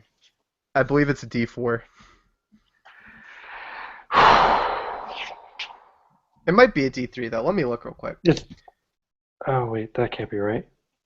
Yeah, I didn't plan on using the dagger as an actual weapon, so I didn't write down the damage.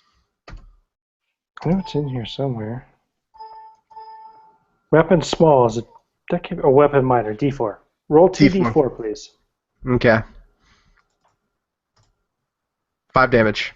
You take 5 damage as you gouge out this tooth and the one next to it, and part of your gum in the process, and slice your lip a little bit. And she's bleeding profusely from the mouth as 2 teeth pop out. You could have just used your fingers, Rooster Bean. I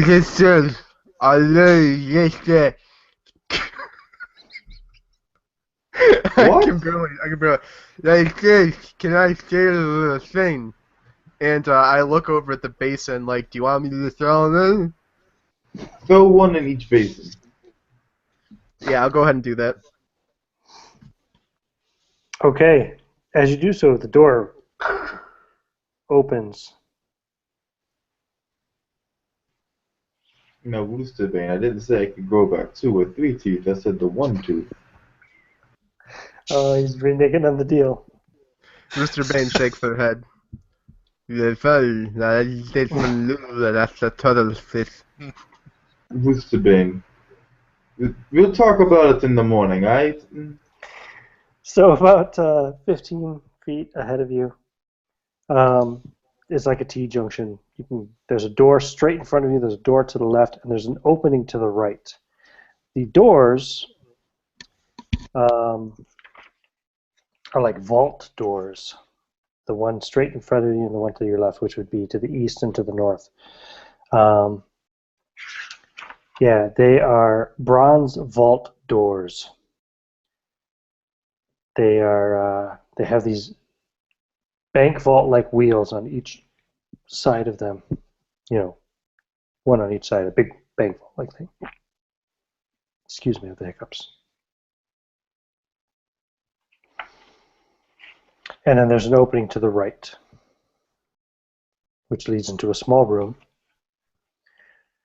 What do you guys want to do? Want to check out the small room? Try to open one of these vault doors? Is there anywhere to sit? You gonna look to the room to the right? I can't hear you, you're muted. What? Well, if there's nowhere to sit, I'm not going to go to the room to the right. I'm just going to kind of lean back against the wall. You can sit on the floor. No, nah. I'm going to lean back against the wall. I'm going to say, Rooster Bean, which of these vaults do you want to open first? I'll walk over holding my jaw and look at both of them.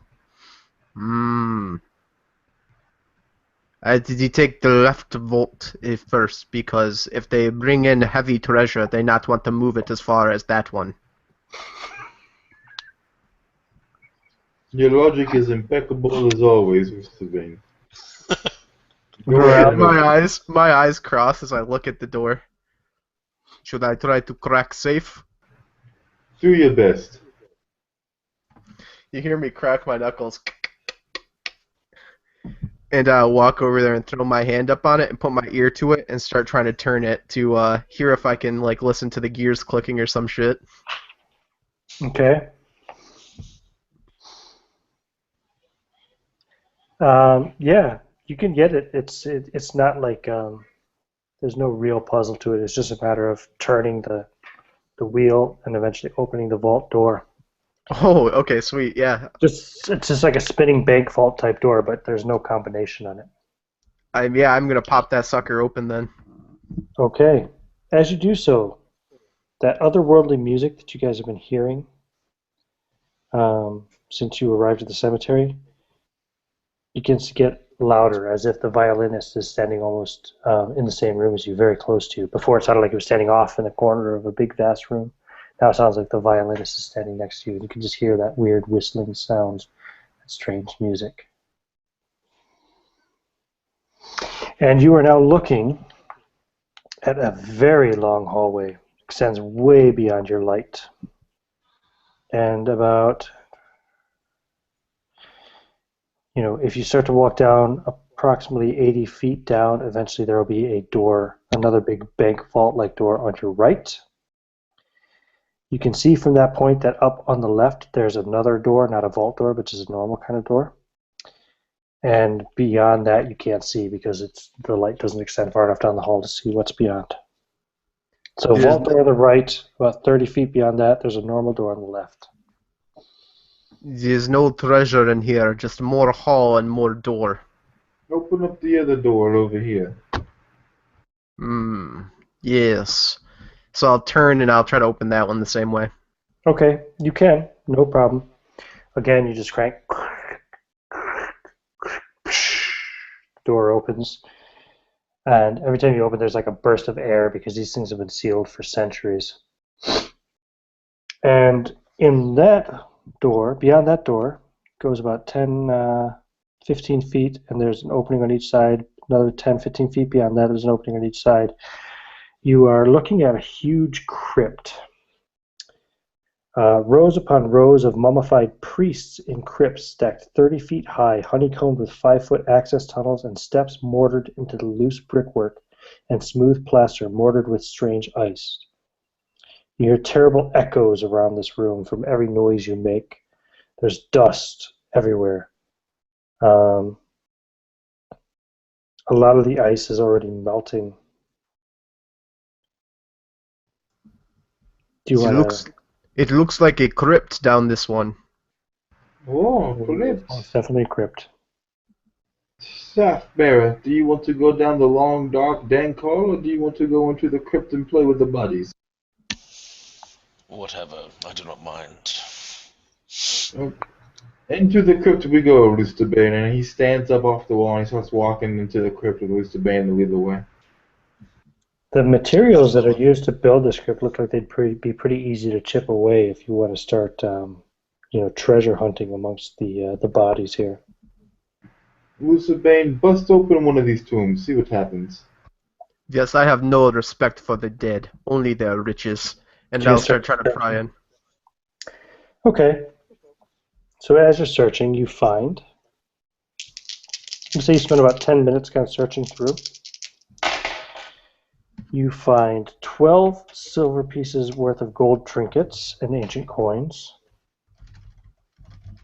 You find a musical score buried with one of the dead, labeled in that foreign tongue that you cannot read at the moment. But it's obviously instrument to... anybody who can read music, obviously, hey, you has no idea what the hell it is. It looks like dots on a paper. But the two magic users probably recognize it as a musical score. Yep.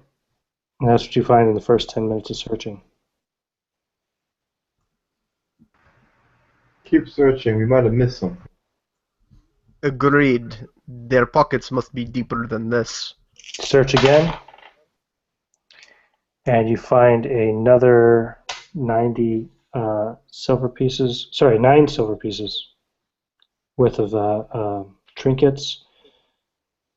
Nothing else. So that was, let's see, 1, 2, 3, 4, 5, 6, 7, 8, 9, 10. 1, 2, 3, 4, 5, 6, 7, 8, 9, 10. Okay. Sorry, just keep track of time.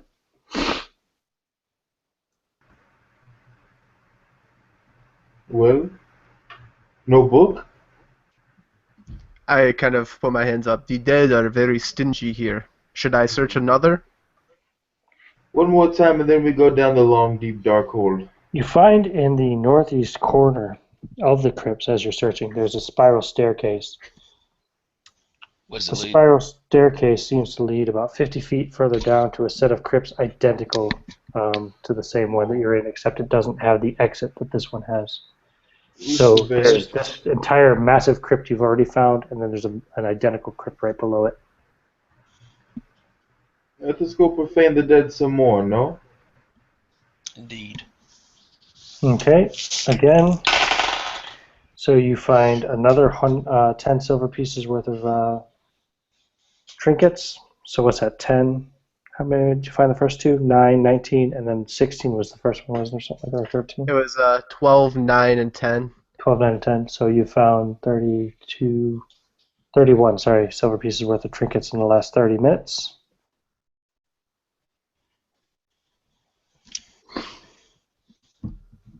They do not have very much. Perhaps we should go down the staircase? Yes, down the staircase, of course. Let us go. Okay, Yes. down the staircase, identical crypt, pretty much. Start searching there. Oh, yeah. This time you find 7 silver pieces worth of trinkets.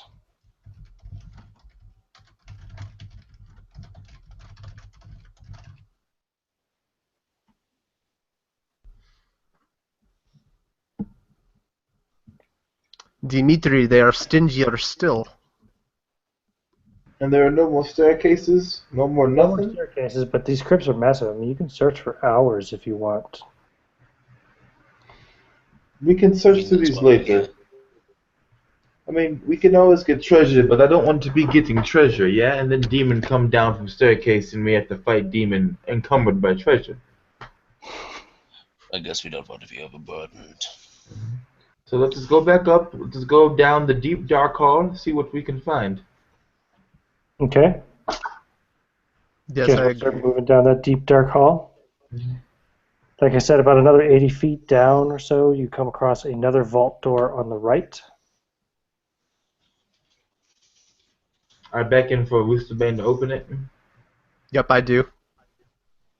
It's good to have a halfling slave. Oh yeah. Again, Roosterbane, you turn and turn and turn and open the door. She's strong too. And this is very similar to the priest crypts area that you just explored, except this is a warrior crypt area. You see lots of swords, less jewelry. Just inside the door, athwart the threshold, there's a skeleton of a dwarf fighter. Dead, looks like he's been dead for many, many years. He's wearing chainmail and holding an axe. Roosterbane, get the axe, we can use it to cut down that evil tree outside. Yes, of course. I'll take axe from this dwarf, though I must say, his bone structure suggests he was very handsome. So now And he I'll is go- very dead. Yeah, I'll go over and I'll try to grab it. So as you're grabbing the axe, you also notice there's a piece of paper sticking out of one of his pockets, like a rolled up, kind of almost scroll-like paper. Oh, what do I have here? You pull it out. Yep. It's got words on it. You have no idea what they say. My eyes widen. Dimitri, I find paper with writing. I walk over to her, but I don't take the paper, I just look, I say, hold it up for me and I will read it as you hold it. It's written in the common tongue of this area. It says that this dwarf's name is Goron. He hails from the north and has been employed by Tizane Ildiko, a witch from Vornheim, who promises to pay 500 silver pieces for the return of his remains should he die. He also seems to have a strange, like glass-like object in his right hand. Roosterbane, what is that? I do not know, but I will grab it and find out. Yes, grab it. So I will try to snatch the object. Oh, you can take it away from him, no problem. It looks like a small, crude snow globe. The diameter of a circle made with thumb and forefinger. And it contains what appears to be a small model of the Peak Graveyard and Cabin which you have entered yourselves to come down to this crypt. As you're looking into it, you believe you see someone walking across the graveyard towards the cabin. It looks like 3 individuals.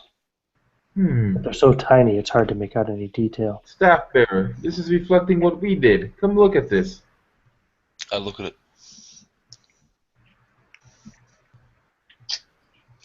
I quickly look at the picture as well that I have to see if it's anyone new, if this is the present. The picture still shows the 3 of you. Actually, you've been added to the picture again now, since you re-entered. Yeah, I checked it when we came in. I assumed Is it the was skeleton still there? Yep. Yep, it is. We can smash the snow globe and see what happens, or we can keep it and sell it and say it is a creepy oddity. Well, a trinket that shows visions of the past is always interesting. It might just be for this place, though. It might be a way for them to be monitoring who comes in and who goes out. Maybe. Seeing that Varel's kind of a little bit intrigued by it, I'll hand it kind of back towards him. Do you want? Yeah, I take. Okay. Put it in your pocket, or? I just inspected some more and then eventually put it in my pocket. Okay. This place is haunted, but where are the ghosts at? I am getting anxious. And I look around, and I'm looking at all the soldiers, and I say, the skeletons don't even attack when you profane their bodies. What is the point of having skeletons that do not attack? Do you see what I am saying, Woosterbane? It is very odd, but I prefer if skeletons don't attack. That way I carry more loot and leave. Well, at least we know if they attack, we can go ahead and know what is attacking us and call it a night. But we are here searching around, there's no demon yet. And I walk out of the vault, and I'm staying in the hall, and I throw my hands up and I say, Demon, can you come out already? I assume I hear nothing, right? Nothing happens. This is why we don't summon demons anymore. We summon baboon spirits, we summon angel, we summon, I don't know, skeleton, but we don't summon demon. Is there another door out here? There is. 30 feet further down the hall, there's a door on the left. It's not a vault door either. It's a normal door. Woosterbane, we will come back here for more in a moment, but if you could come get this other door down here. Yes, I will get the door. You are eager for a fight then, Dimitri. Well, it's like I don't want to be here and be haunted all night, you know? It's really annoying. It kind of frustrates me. Sometimes silence can be the worst. Exactly. You open the door, Roosterbane, and there is a room about 15 feet wide and 10 feet deep. It contains 18 marble pedestals with a 20-pound book upon each one. They seem to be bound in human skin. The titles are in a language you cannot read, the same language that you saw on the outside of the cabin, etc. You've seen it everywhere. However, sitting next to one of the books is a small eyepiece. Well, what do we have here? And I'll walk over and try to snatch the eyepiece. Yeah, you pick it up. I'm going to look whimsically through it at the books. And you can read them. You've never read anything in your life, but suddenly you can read these books. You know exactly what they say. My mouth falls open and my bottom lip quivers. The first book you look at says, The Chronicle of the Most Consummate Church of Duvan-Ku, Volume 13. Dimitri. What is it? And I walk in and I see all these books, and I kind of... These are grimoires. What is that you're holding over your eye? Vorel. I can read. Stop reading and let me see that. Let me see that, woman, before you go crazy. You cannot read this now. Too many words will rot your brain. Do you snatch it from me? Yeah, I want to go in there and snatch it from you. Alright, so I don't do anything, but when you take it, you see my face droop. And I kind of like slouch forward. Only for a moment could I read. If you want to read, I will teach you how to read afterwards, yeah? Good luck. And then I walk over to one of the books, and I roll both my sleeves up, and I say, now listen, Staff Bearer, Woosterbane. Well, Woosterbane you don't really know, but regardless, Sometimes when you read evil, profane book, you might run the risk of turning to ash or being cursed. And then he kind of puts it to his eye and he says, I might die reading this. If I do, well, I would suggest that you leave and you smash the snow globe and you burn the cabin down and you cut down the tree, okay? Choose a number between 1 and 18. Right, 16. Good choice. Um, You die. so you see the Chronicles of the Most Consummate Church of Duvanku, Volume 16. Mhm. Sticking out of the 16th book, there's an inserted note on a piece of vellum. Do you want to take it out and look at it? Yeah, I do.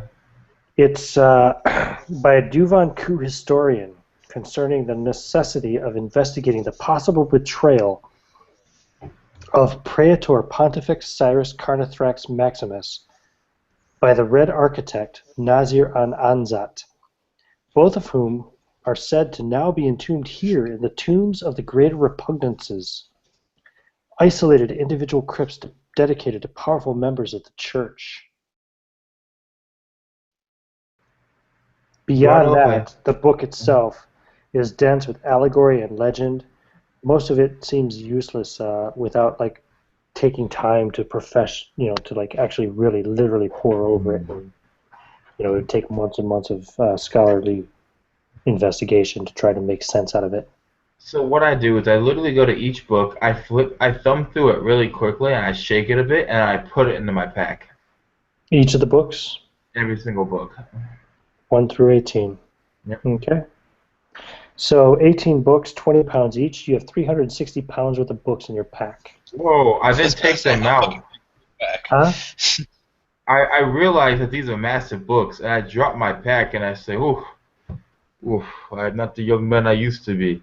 And I go to one knee, and I start taking out books, and I throw them across the room, and I say, we will come back with horse and buggy for this later. I'm not a young man, you're neither an ox either. And Okay. I throw my pack back around my shoulder, and I free the book weight, and I say, there are 2 tombs here. Very powerful spirits or bodies supposed to be in there. Maybe we go there, we find this demon, this spirit, this lich, I don't know, and we kill it, alright? Yeah, it referred to this place as the Tombs of the Greater Repugnances, dedicated to looking. powerful members of the Church of the Duvanku. Oh, and I'm assuming that we have not seen any staircases leading to these places yet. So far, you've only come across 2 crypts. Alright, so I go back to the main hall with my party, hopefully following me. Back to when we first came in, there were the 2 vaults. And so there was that little room to the right too, right? No, the 2 vaults were to the... Oh, yeah, back, all the way back. Yeah, there was that Yeah. little room. You're right, yeah. I said, Mr. Bane, I want you to run down there and tell me what you see. Yes, I will check it out, and I'll lower my shield and my spear and charge that way. It's a small room, about 20 feet by 20 feet wide. Squarish room. Contains 4 slabs stained with ancient blood, bandages, surgical tools, and pieces of shaped iron, as well as a podium with a book upon it. It also contains 4 spherical alchemical flasks, partially labeled, with a clear liquid. You can't read the writing, of course. Oh, a chemical flask. What elixirs do we have here? And I'll walk over and, what color are they? They're clear. All of them are clear? Mm-hmm.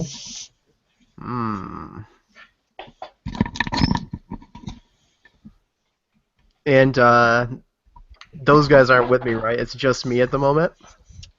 Yep. I will look at my lip and say, I'm getting thirsty again. He has been very bossy this entire time. Maybe it's time for me to take a little something for myself. And I'll randomly grab one of them. We'll say I'll grab the one on the left. I'm going to pop the top and imbibe it. Okay. You drink it down. It's like ice cold water. And you feel really bloated and kind of sick to your stomach. But that's it. Oh, that was delicious. Okay, time to go get Dimitri and Vorel. Feeling a little queasy. So I'll Yeah, leave you the got I'll gas leave big time. I'm gonna leave the empty flaskian there in the row next to the 3 full ones, Okay. and walk back out and say, Dimitri Vorel, there is stuff down here, but no ghost thing. What is stuff? There is a book. It looked like books in other room. I guess I do not know books. Well, I guess we have to read it. I suppose so. And I go with Vitriol down there to read it. Go all the way back down there and check it out. Hmm. Okay, the book is written in the Duvanku language, so you can read it with the eyepiece. The book is titled The Grimoire of New Flesh.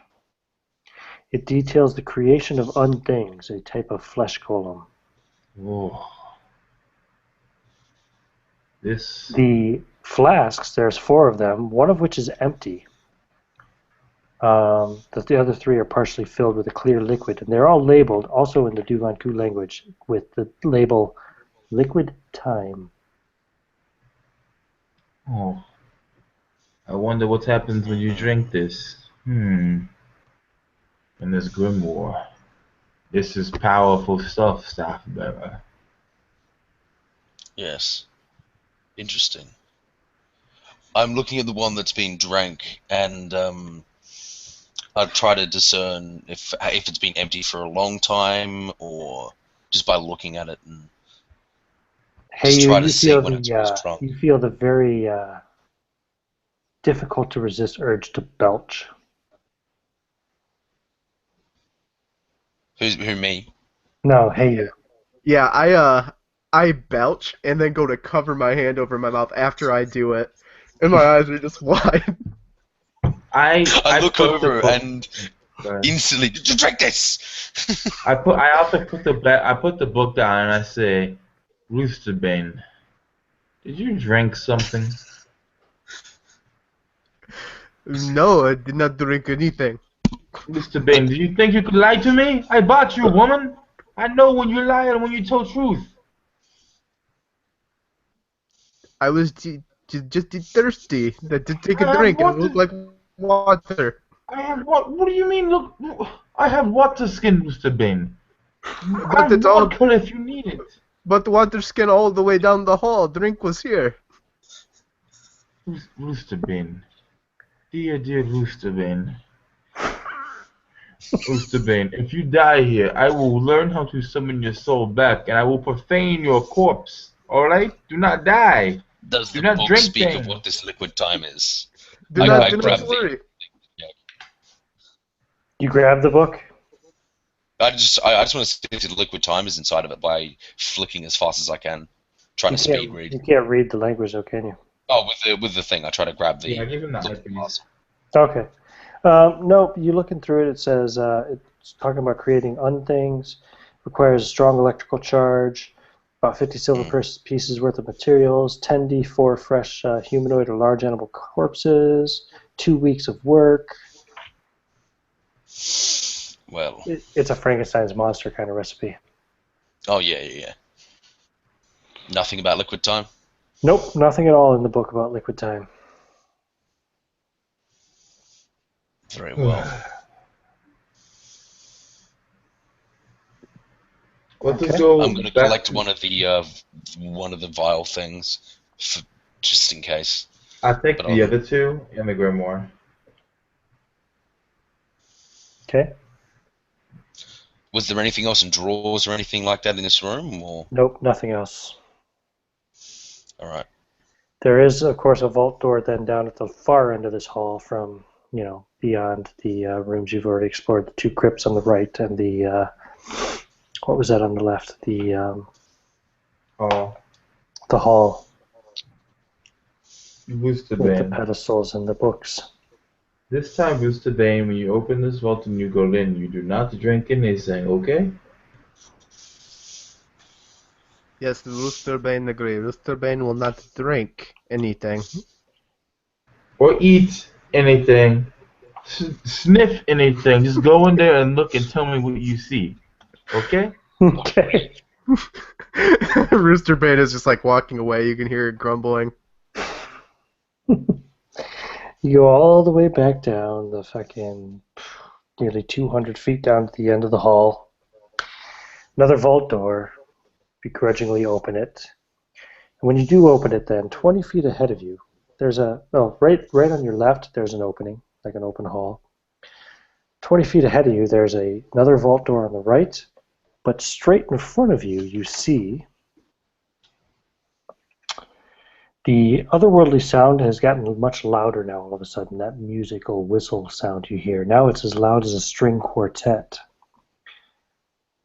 There's a massive stone eye with hundreds of smaller eyes carved into its pupils set into the wall above a basin filled with black and stagnant water. You can see a few copper coins in the basin, and a carving is covered in the same cold, glassy substance as the faces you saw when you first came down to the lower crypts. Like those faces, the light playing across the surface makes the sculpture appear alive. As you move, the smaller eyes seem to actually follow you. I'll take my finger up and press it against my lips to the eyes and go over to the basin and remove the coppers and try to put them in my pocket. Okay? I shout out, "Don't drink the water." So you take one of the coppers and put it into your pocket, yeah? Yep. Okay. Let me mark this down. Boosterbane, do you have anything you can throw? Anything I can throw? Yeah. Let's see. I must have something. And I'll take out my chalk. I have these. Throw it at the main eye. Throw it at the big one. Okay, here we go. And I'll throw it at the center eye. Okay. So you throw it at the big pupil, which has the hundreds of eyes within it. Yep.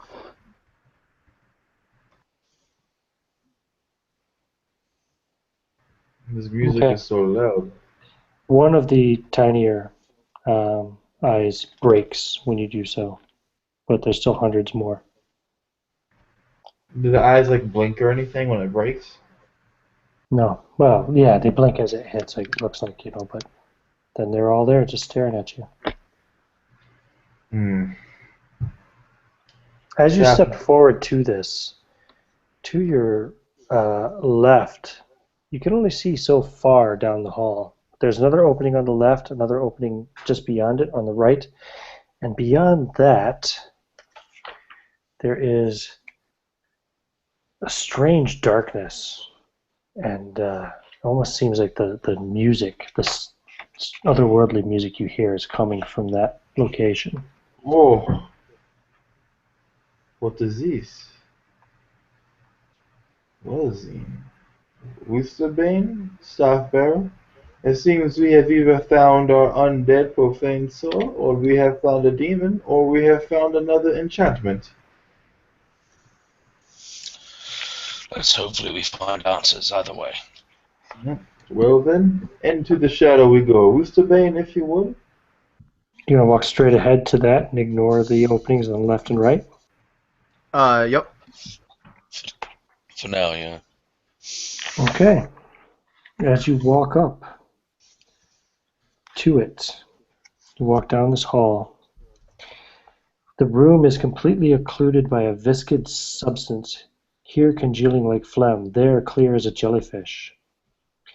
The doorway literally frames a pale, opaque, aged, completely bald and completely human and human-sized head hanging off the front of a bloated mass, like the knot in a dirty white balloon flanked by a pair of thin, feeble shoulders terminating in equally frail arms. This creature seems to continuously sing the otherworldly song that you've been hearing ever since you came to the cemetery. You can see a galaxy of glass-like spheres, clearly visible and interspersed throughout the creature's vast, organless body, each sphere ranging in size from that of a small fist to that of an infant's head, each 3/4 full of this watery substance. Woostabane, catch. And I throw Woostabane one of my vials of holy water. I have two, and I only have one. I throw it to her, and I say, Woostabane, put that on your spear or your axe or something, and go kill that thing. I'll dump it on my spear. You can see on the other side of the creature, there is an altar.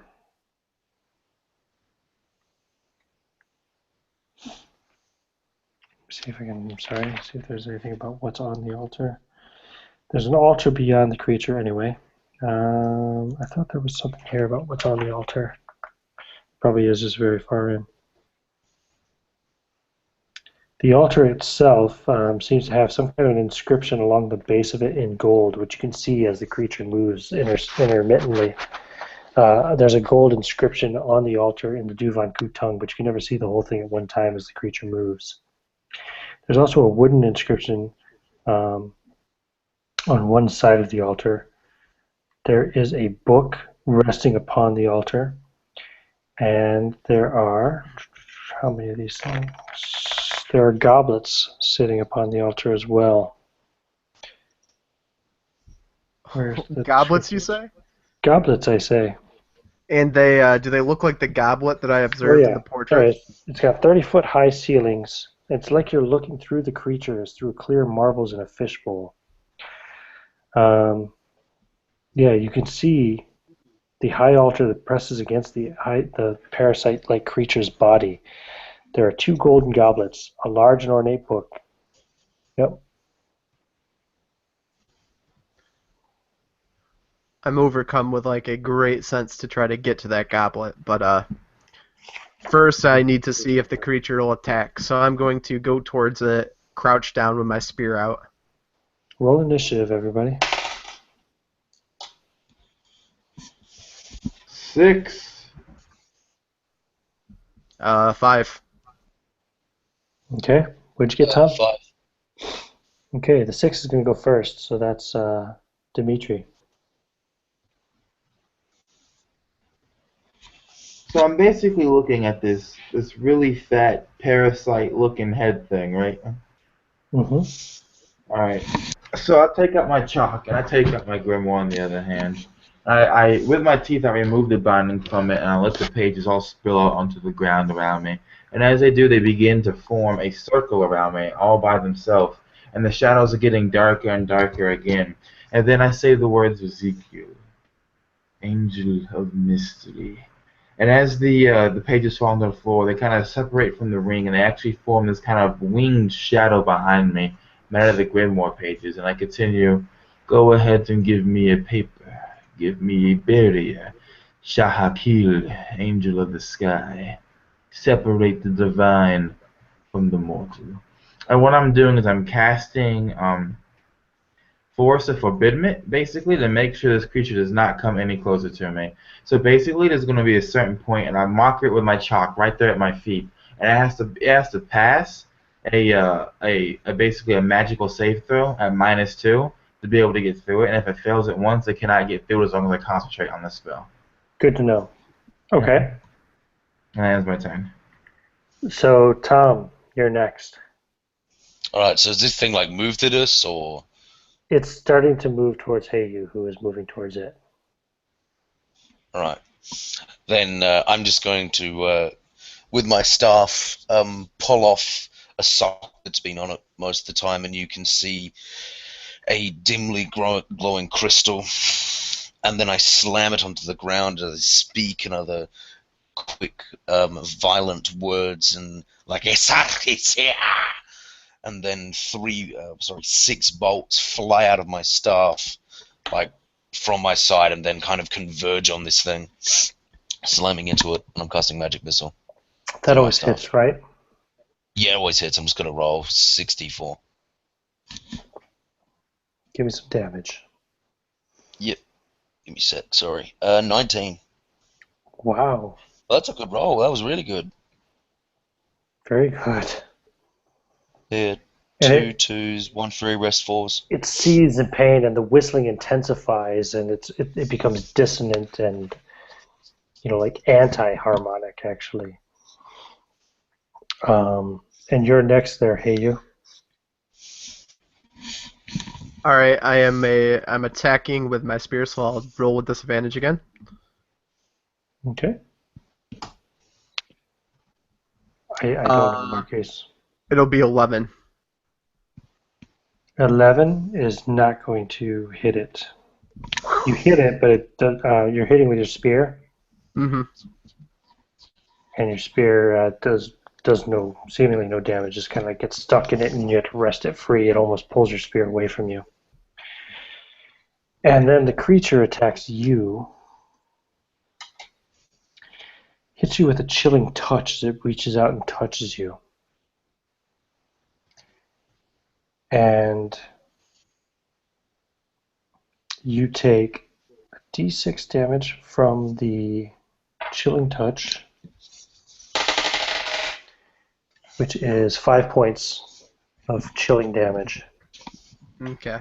And there's no way, it doesn't go against any of my defenses. What do you mean against any of your defenses? It goes against your armor class. Oh, yeah, you have my armor class. Yeah. I got you. I rolled to hit it. All right. And it is then next round, so we go back to initiative order. Hold on a second. What are you talking about, Marquise? I'm not reading chats here while I'm playing. So I'm just confused. Like, okay, since I'm not sure if there's like special concentration rules for this, because when I was reading the casting spell section, it's basically just like as long as you spend the whole round casting a spell, you can just keep casting spells, and it's not like concentration. Yeah, there's no concentration. It's not 5e.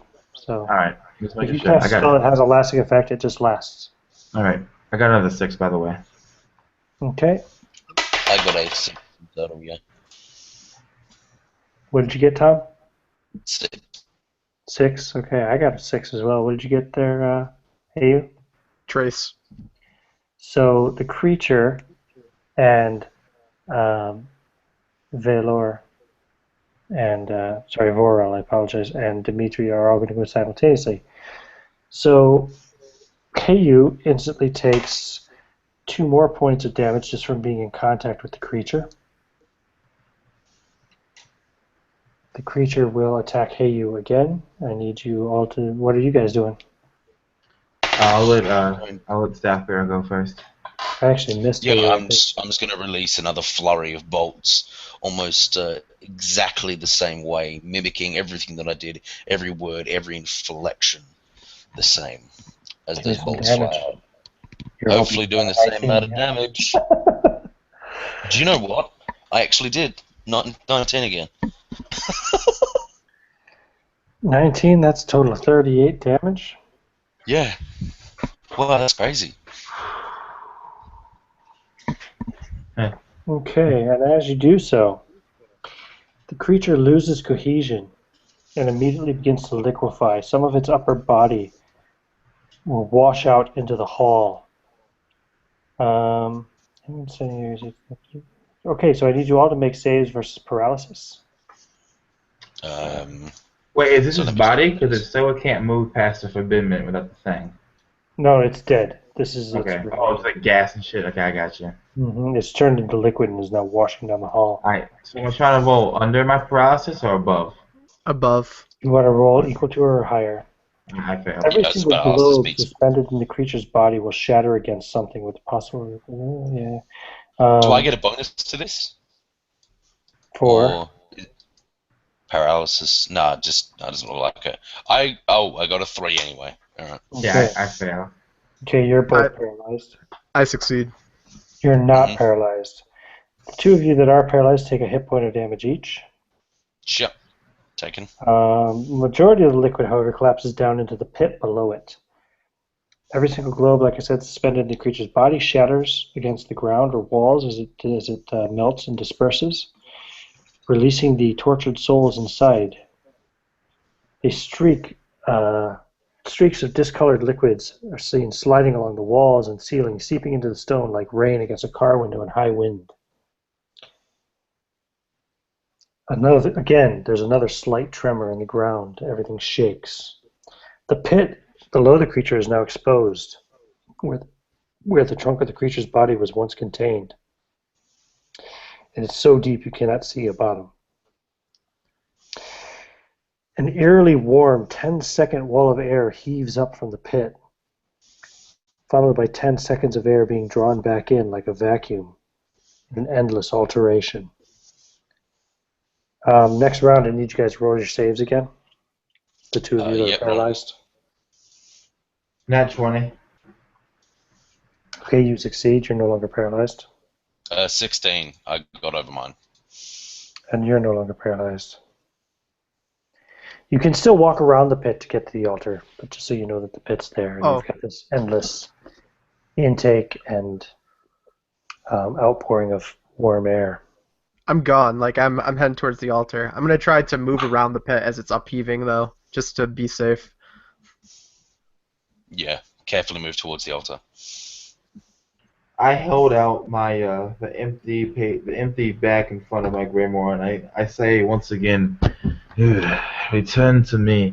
And all the slime-covered pages quickly reassemble themselves, and then you see the slime kind of be pulled off by some invisible force and thrown against the wall. As I rebind my grimoire and I walk up to him where the altar's at. Mm-hmm. Yep. Like I said, there's an inscription along the base in gold in the Duvanku tongue. There's also a wood inscription on the same tongue on the side of the altar facing the west wall. There's a book on the altar with an inscription on the cover. And then you've got the two filthy, worthless-looking goblets sitting on the altar. Is there anything in them? You can inspect them. Mm-hmm. As you inspect them, you realize they're actually beneath the filth. They're made of gold. They're quite valuable.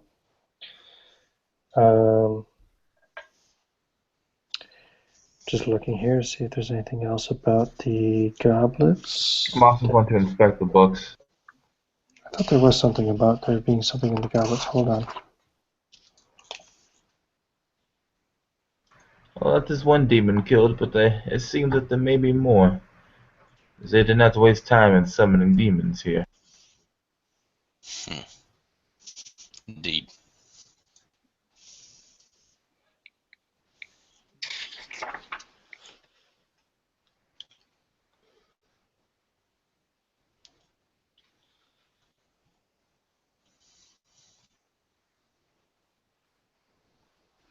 Actually, looks like the goblets are actually empty. They're just two goblets, two filthy-looking goblets, but they're actually like very valuable. They're worth 900 silver pieces each. Hey, Ooh, yeah, I'm taking both of those. were you reading something? I'm sorry, I was distracted trying to read. I was going to read the book you said is on the altar. The book. The book's title, translated, says "The Million Violations."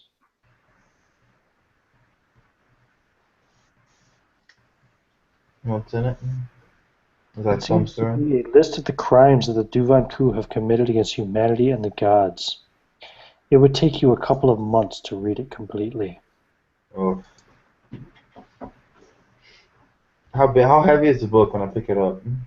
It's about 20 pounds. Ooh. I'll leave the book there and then I can come from it later. You said there were 2 doors? Did I say there was 2 doors? Or not? I think that's something else. What else was in the room? The goblets, 2 the goblets. door? The 2 pit. goblets. There's the wall. You're going to search the wall? Yeah. Right away, you can find that there is a door, the northwest wall. And if you give me a search check, go ahead and give me a secret doors check or whatever it is. What do you want me to roll? D6. Yeah. And I got a 5, so I guess it's a fail. Hmm.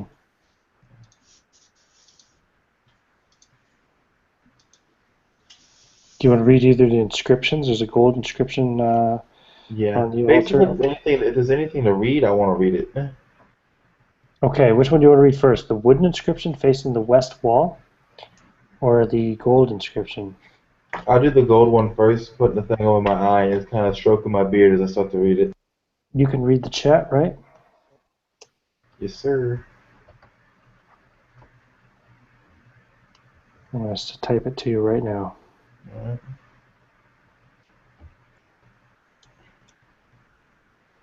Those magic missiles, we're not playing no games. No doubt, man. He fucked it up.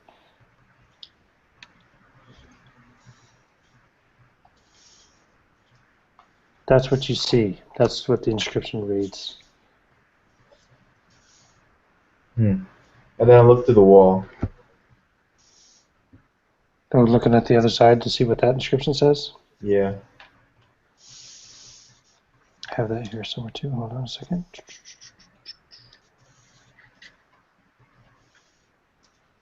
Where the hell is it? There's a lot of information here. Oh, here it is. It says... Oh, yeah, when you read the wooden inscription, it simply describes a sacrifice ritual, which is to be performed on the altar, and it has a rune, again, in the language that says gift. Apparently they would do a sacrifice on this altar. They have the whole ritual right here. And then it would be a gift, and then I guess something would come out the pit. Some kind of hell beast, I don't know. Well, you remember before you saw this rune on the walls above where the basins were when you had put the tooth in to open the door. Gift.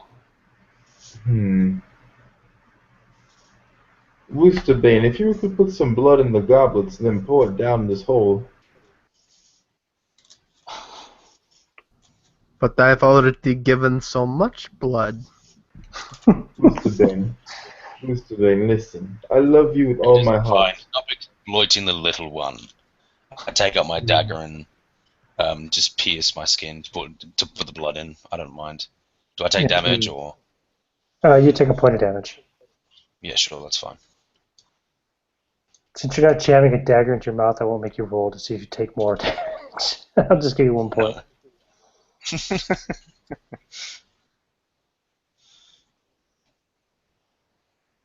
Alright, anything happen? No? Pour it down the hole. I pour it. Again, nothing happens. I want to light my lamp because I have a lamp or two. I don't know how many I had, but I want to light my lamp and I want to throw it down the pit. Okay. So you throw it down the pit, and it just goes and goes for as far as you can see. I mean, you're like hundreds and hundreds of feet until the lamp just disappears from your vision. Just check something here.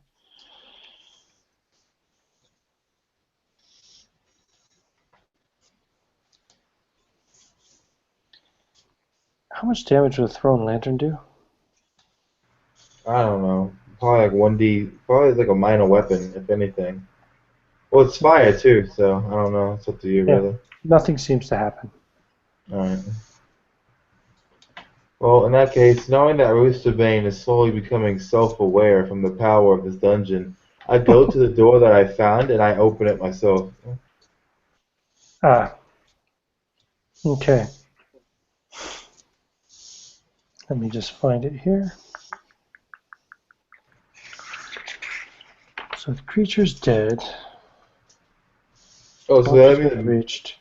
Has the music stopped as well? It has, in fact. Praise Jesus. Yeah, that's a lot off my mind. Now that the music has stopped, I can think again.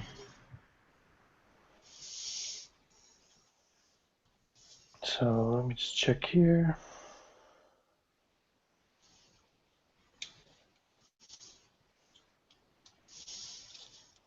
Okay. Yep. The door opens easily once you found it. So yeah, it opens no problem. And you are now looking at a hall. There's a quick turn on the left, you know, and then it goes on beyond straight ahead.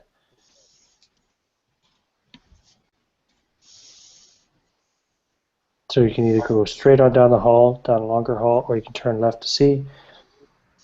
I'm going to take the left. Okay, you see it turns back, and you can see there is another secret door that you couldn't see up by where the rune is. It says gift. So you figure that, you know, either way, if you had done whatever it took to open that door magically, you'd end up in the same area. So you basically got like an H-shaped hall here. You can go back up north to where you first came through that door and continue that hall. Or here, you can continue down the south hall. There's another door up on your left, or straight ahead you can see the hall goes on as far as you can see. Or you can go back the way you came to the north part and go that way. I'm going to wait for Roostabane to come out. I'm going to let Roostabane pick the direction we go. So imagine a sideways H. You can go the top way, which is where you first came through, or you can go this bottom way.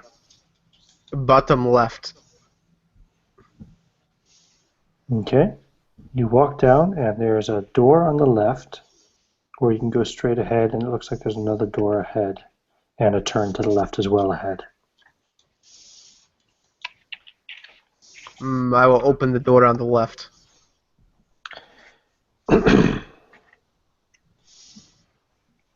Give me 2 seconds here. I just need to read something.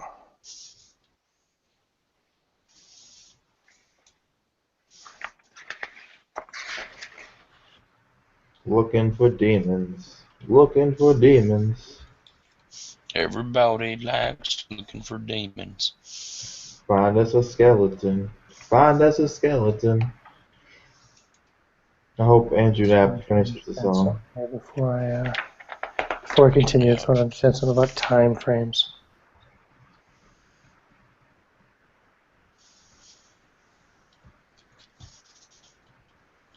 Okay, good to know.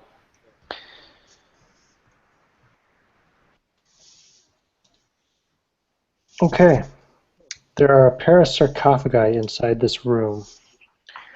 The room itself is about 30 feet wide by 20 feet deep. The lid of the left sarcophagus is carved to resemble a full-size portrait of a bloated man in a sitting position. Tiny arms are reaching out of the ground to claim him. The lid of the right sarcophagus depicts an equally enormous woman pulling a child out of her mouth face first.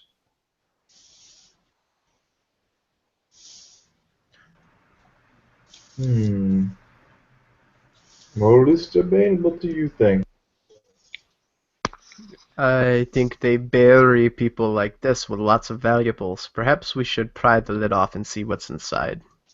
Be my guest, my dear halfling. Yeah, I'll walk forward. I'm going to go for the man because the fat woman pulling the child out of her mouth strikes a little bit too close to home for me. So I'm going to try to open that other casket, their sarcophagi. You open it up, and you can see there is like the body of an enormous man with the skin around his ribcage rotted away. Maggots the size of potatoes writhe within him and chew his skin. Beside him in the sarcophagus there's a locked wooden box. Ooh, don't mind if I do. I Grab the want to take... box. Oh, yeah. Gonna open it up. Yup, immediately. Poison save, please. Okay, As let's a see. needle pricks your finger. I still make it because my poison's a 2. Wow. Good thing. Bam, halflings, man. It was save or die. You find a potion inside. And as you open the box, the man begins to stir. And he looks at you. And he says, "Come, touch my horrid flesh." And he starts to try to sit up. I'm going to imbibe the potion immediately. Okay. Choose either Dimitri or Varel. Choose one of them? Yeah, pick one. Alright, 1 through 50 is Dimitri. Go for it. It's Dimitri. Yep. So boom, you instantly trade places with Dimitri. Now you're standing back at the door looking into the room, and Dimitri is standing there with this big, fat, bulbous man with a rotted ribcage sitting up and maggots crawling out of him, reaching for him, saying, "Touch my flesh." Oh, god damn it, halfling! And I jump back, and I instantly kind of like screaming. I have the chalk, and I take the chalk and I throw it at the ground. There's no pomp this time, as I cast my last thing of Force of Forbidden to keep this guy back in his coffin. Is that specified target? No, it's literally just but it's specified target, so I specify him as I do it, and he cannot crash past this certain point. Everybody roll initiative now, please. Yeah, sure. I got a 3. Actually, let me double check that too, just so I make sure I'm not telling a lie. I got a 6 again. Yep, I one got- subject. I got a 3 also. So you're first, Pharrell. You see this massive man sitting up out of the sarcophagus as Dimitri leaps back and casts a spell and throws the chalk on the ground. At the same time, the lid off the other sarcophagus on the left side bursts off, and you can see another mass starting to sit up out of that. What do you wish to do? What's closest to me? Hey, you is right beside you. I mean, which moving mass? Enemy-wise, they're about equal. If you're standing at the door, they're about equal. All right, then I'm just going to attack the one with that's threatening Dimitri. I'm going to extend my hand, and this time without using my staff, I utter another volatile incantation, and then from each of my fingers, and then from singular from my palm, missiles fly out. Mm-hmm. 12 damage. 12 points of damage. Here we go. How many hit points does he have? Oh, okay. Bam! You hit him, and he collapses back into the sarcophagus, and the maggots that were crawling out on the floor and starting to cross the line towards Dimitri wither and just melt into the ground. And who's next? You guys are on 3s, right? Yep. Okay. I'll let you go first since you're right there, Dimitri. So I turn around as these bolts come sliding into this guy, and he explodes, and it's disgusting, basically like bulbous kind of balloon popping of gore here, and the gore splatters against the force of the spell, and it's kind of like see like this kind of invisible window pane that is smeared with this blood and guts, and as it slides down and the spell begins to falter, I turn around, and my shadow is winged now as I look back to this other coffin, and I hold my hand up to it, and I begin to mutter once more in this ancient Russian dialect, my eyes going bloodshot, and I say, Hazmed, angel of destruction and annihilation, I conjure thee. And then again, you see 5 pages go flying from the grimoire that I'm holding, and then one last 6th page as I do a total of, 15 points of damage to whatever is coming out of that coffin. So this woman is sitting up, and she's also massive and huge, and you can see you can see coming out of her mouth like these undead fetuses crawling out and crawling down on her breast, and another one comes out, and she mumbles, "Yes, touch us as we wallow in filth." And you blast her with the magic missile, and she is destroyed. And she collapses into the thing, and the fetuses also melt like the maggots before them. That was easy. That was disgusting, Dimitri says, as it kind of dusts off his hands, and his shadow returns to its normal self, and I look over to the other guys.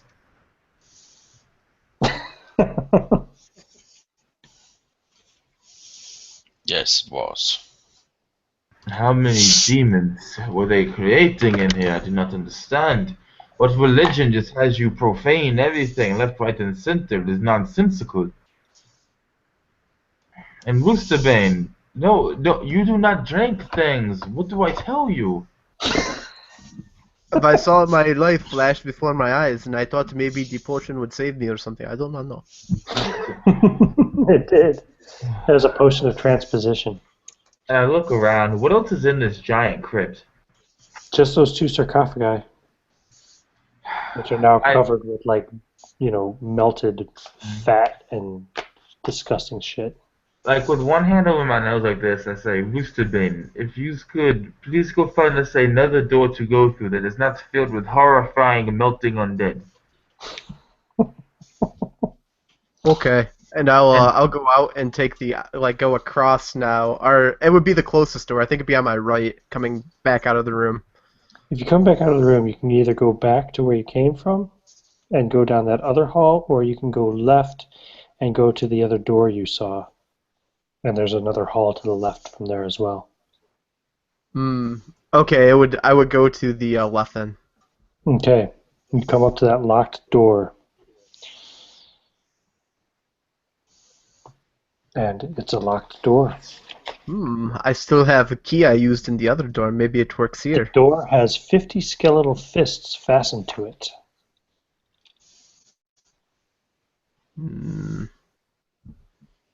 I'll try to use that other key on it that I used before. The one I took from the gargoyle statue. It doesn't work. Can I? I'm gonna touch the fists and see if I can open them with my hand. It doesn't do anything. The door is still locked. Break it down. It looks fairly sizable and heavy. I can try if you want. Yes, Uh-huh. please.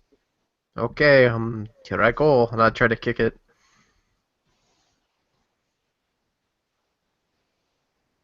Yeah? So you roll 2? Okay. You want me to roll strength? No, you rolled a 2 on a d6, right? Oh, no, I haven't rolled yet. I'm sorry. That was left over, sorry. It's you want me to do open door? Yep. Ah, yeah, that's good. Boom! You kick the door open. Bam! You feel powerful. You're no longer invisible. You know this. It's been too long, but you see now the ceilings here are 20 feet tall. There are stairs inside which lead up to a landing. They lead up to a landing perched right over the doorway that you're standing in.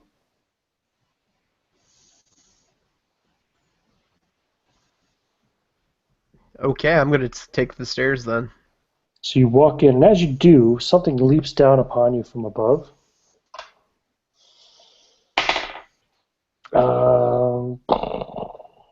That's going to be a 16. Does that hit you? It depends. Which AC is it first? Melee. It would miss melee. Okay, so it jumps on you and is rending at you. This is another like man-sized undead wearing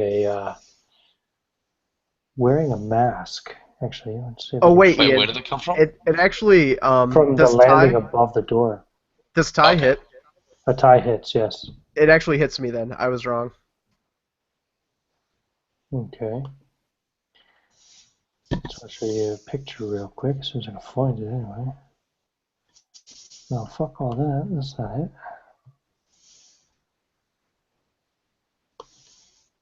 Actually, a couple of quick pictures. Here you go. This is the 2 that you just killed. There you go. That's the dude with the rotten rib cage, and this is the big fat woman with the babies coming out of her mouth. Okay. And this dude that's just leaped down on you and is now attacking you is wearing this mask. Okay? Mm-hmm. So it did hit you, you said, yeah? Yup. It tied my AC. Does a d6 damage? Ooh, that's 6 points of damage.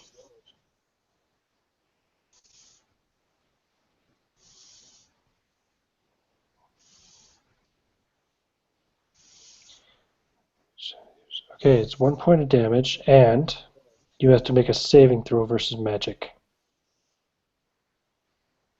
Oh, so it's additional to the 6. It's another 1 point. No, it's 6 points of damage, and I need you to make a save versus magic. Okay. My magic save is a 6, so I have to roll a 6 or higher. Okay, 18. cool. You succeed. And you have this undead thing with this like war mask on its face attacking you. And he says to you, "Your formation is preposterous. Why do you not simply give in? There is dignity in surrender, halfling." There are valuables in your tomb. Everyone roll initiative. Yeah, sure. The slaughterer is on 6. 6. 2. 4. Okay, so Marquise, what are you doing as this thing continues to rend at the halfling? I see this thing drop down, and knowing that I can't, the knowledge to be able to cast these magical missiles is now completely evacuated my mind. I know that the angels or the Kabbalah that I use for my spells and everything are kind of gone for the most part. I simply take out my bow and arrow and I knock it and I let loose an arrow at this guy. And that is a That's a 7 to hit. That will not hit. Mhm. What's the... I'm sorry, I don't remember the Lamentations rules on critical hits. It probably kills me. I'll tell you I have 3 HP left, so. Okay. I just need to see what happens when you roll a natural 20. It might not do anything. I can't remember if there is. I think it might automatically just hit. Attack. I don't think there is such a thing as a critical hit, actually, in this game. It's up to you. Nope, doesn't seem to be. Nothing about critical hits. So it hits you for 3 points of damage. Oh yeah, I go down like a sack of shit. And when I hit the ground, my tunic busts open and fucking coins and goblets and a whole bunch of other shit just roll out all over the floor like it hit a loot pinata. You're not dead yet, but you're unconscious. And he says, "Ha ha ha! I have defeated your mightiest warrior. The two of you stand no chance against me with your feeble bows." And he turns towards you. And who's next? That'd be Tom. You are sorely mistaken, as I slam down the staff, which begins to glow a little bit dimmer than it did before, as the magical bolts fly out. And I'm going to deal... Wow, 20 points of damage. You annihilate him. Bam! You blast him. He goes flying against the wall to the back, and he shatters into a powder of dusted bone and cloth. And he is no more. You've destroyed Vorgan Pox, the Slaughterer. You have to show me how to make one of these staffs sometime, my good friend. These are very useful. I did not make it. Have you heard the rumor how I killed my master? As I look at him quickly, and then I just move past him. Yeah. And Hey You is on the ground bleeding to death. Yeah, I'm gonna try to help her. What do I roll for that? I don't know, do you have a heal spell or anything? Or No. Hell no, I'm a wizard. Can't do shit. Yeah. We Is can there kill like a- things. I guess go ahead and make a wisdom roll to see if you can stop her bleeding. My wisdom isn't very good. Can I assist him with it? Sure. What is your wisdom higher than 10? Because mine's only 10. You guys can both roll and we'll take the best result. Wait, let me see. I got what my 14. Oh wait, that's a fail then, because you got to roll under. So you failed, Tom. My wisdom is 11. Let's see if I can make this. Hey, I make it. Okay, you managed to stop her bleeding. She's breathing shallowly, but unconscious. Halfling, halfling, halfling. And you feel a pang of guilt as you've sent her into every single possible trap Guilt? and everything else. Well, no, I feel as if my investment has been wasted because she's had plenty of opportunity to listen. How many That points of makes- damage have you taken in this game so far, Dimitri? 1. So Dimitri kind of sighs and he says, "Listen, Staffbearer, we cannot get her out of this hellhole with her alive. She will probably turn into a zombie and try to kill us." Use the sacrificial dagger on her. There is a hallway to your left from here, and then there is this guy's. Unfortunately, you find this guy's sarcophagus has no treasure in it. He simply existed to slaughter. I say we carry her to the next altar that we find, and we let her do her final job for us. I would not be so quick to kill her, at least for now. Well, I'm not dragging her anywhere. I have small, weak arms. I'm an old man. Very well. Guess we'll have to drag her. So we both grab one of her feet, and we're just going to drag her down to where the door is. Because we're both hopelessly weak. I'm very weak. Which door are you dragging it towards? What were the doors? The one that, not the one we came in, the one that's closed right now. Just pick one if there's multiple. Do you mean back at where you killed the weird? No. I mean the door as in Yeah. There's another door down the hall to your right, just 20 feet down and to your right. It's a door painted with flaking mural in which a woman on a pedestal looks on as naked slaves stab themselves. This looks like a good sacrifice chamber. Beyond that, then the tunnel continues on straight ahead for another 20 feet and then turns to the right. And we're following it. We're going through that door and following wherever it goes. So that door you go to, it's locked. Well, it seems we have a problem.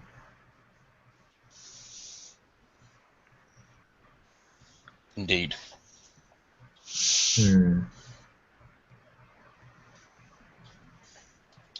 The key that we got before doesn't work with it, does it? Does not.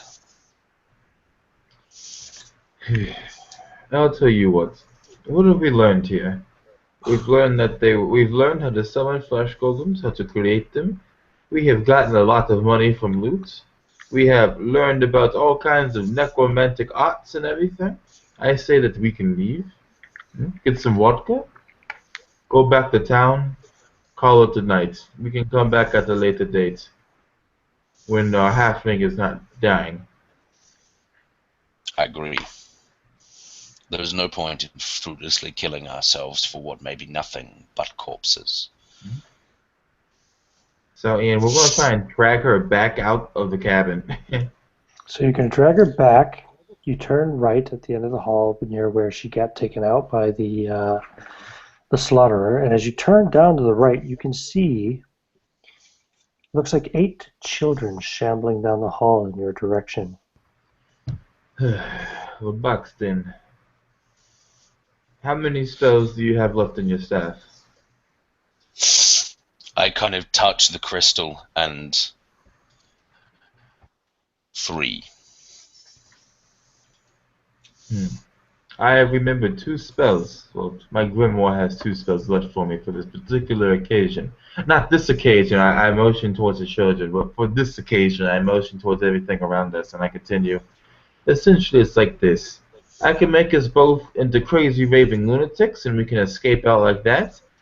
Or you could use your staff, and we can go ahead and kill everything between point A and point B, and then take it from there, yeah?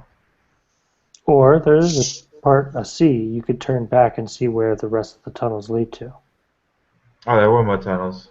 Yeah, there was more. There was a door you came to that was locked, but then the tunnel continued on beyond that and turned right. Do you just want to go down that tunnel, and we can come back if there's nothing there, and we can kill the children at that point in time? Are the children shambling towards us, or are they not aware of our presence? They are shambling towards you, and now that they see you, they're moving faster. They're I'm not basically kind of funny. somewhat quick-moving zombies. Let's just go ahead and kill these zombies, and then we can talk about what we're doing. Yes, I say as I bring my staff at the ready.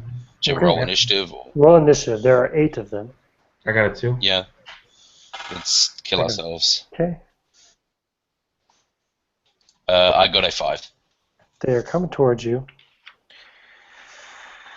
Yeah. Okay. So you go first there, Tom. Okay. Bring out the staff, and I'm going to direct a missile at each of them. I want to see if this is going to kill them. Ooh, can you do 8 D4 missiles? each. No, just 6. So 6 people. I'm just going to You have direct 6 6 of them? missiles at them. Okay. Give me the dice. Give me 6 dice.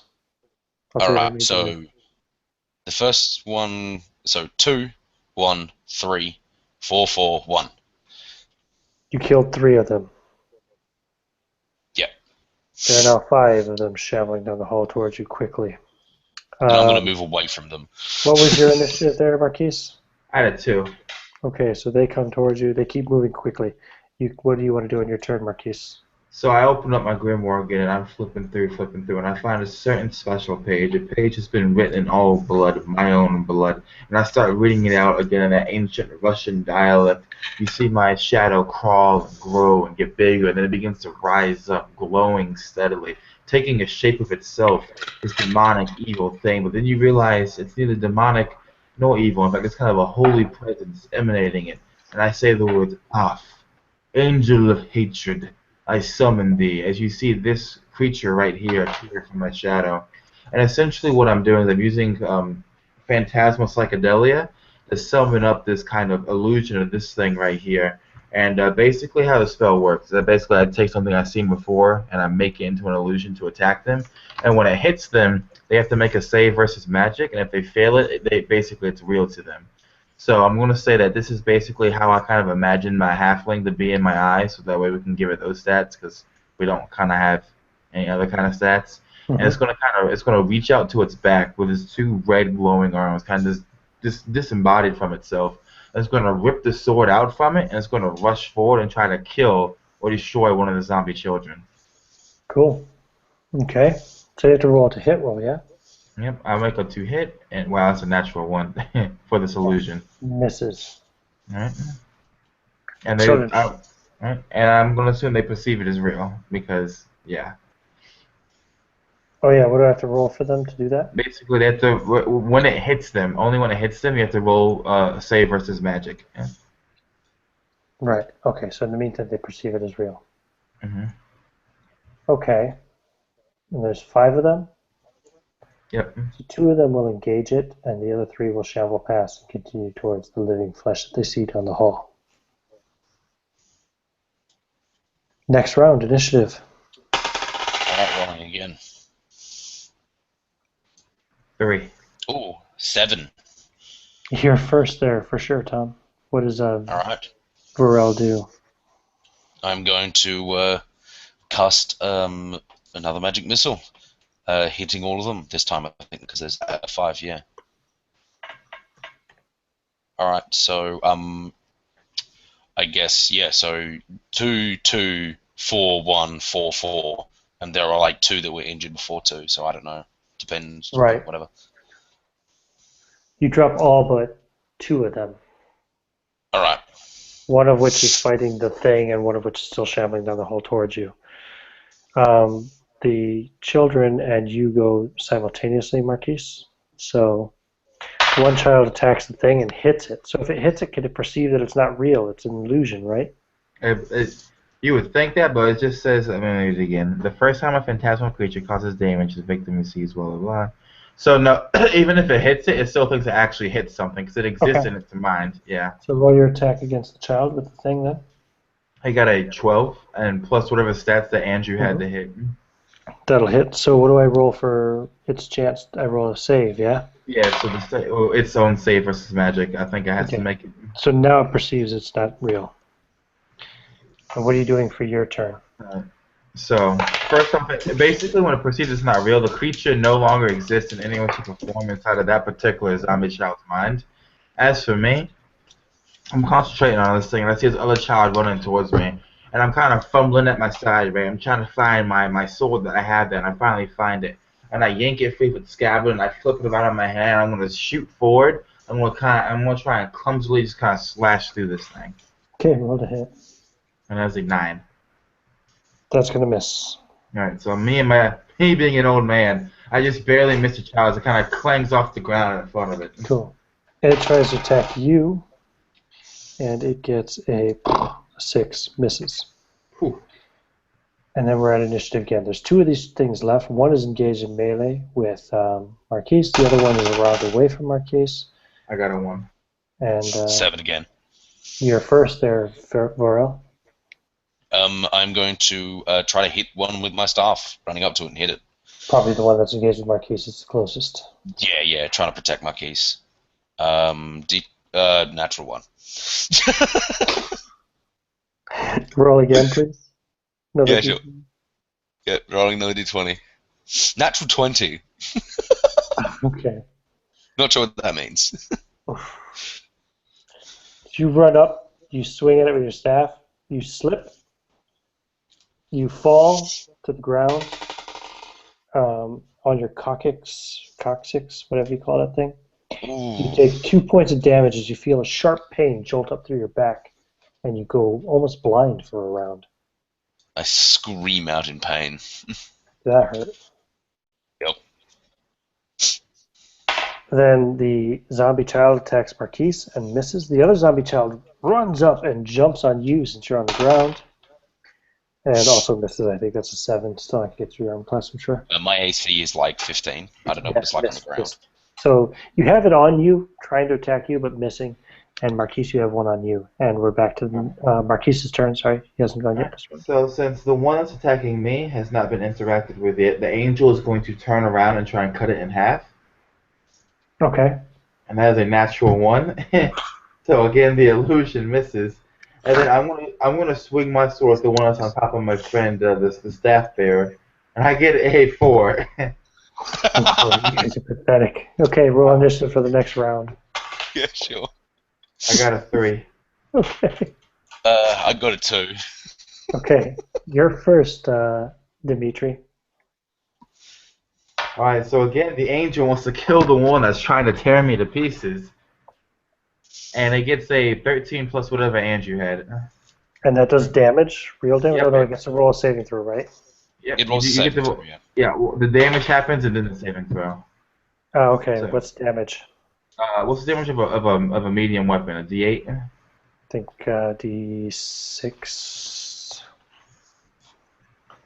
Oh, I can pull it up real quick. D4 for a minor weapon. D6 is probably a small weapon, so it's probably D8. You're probably right.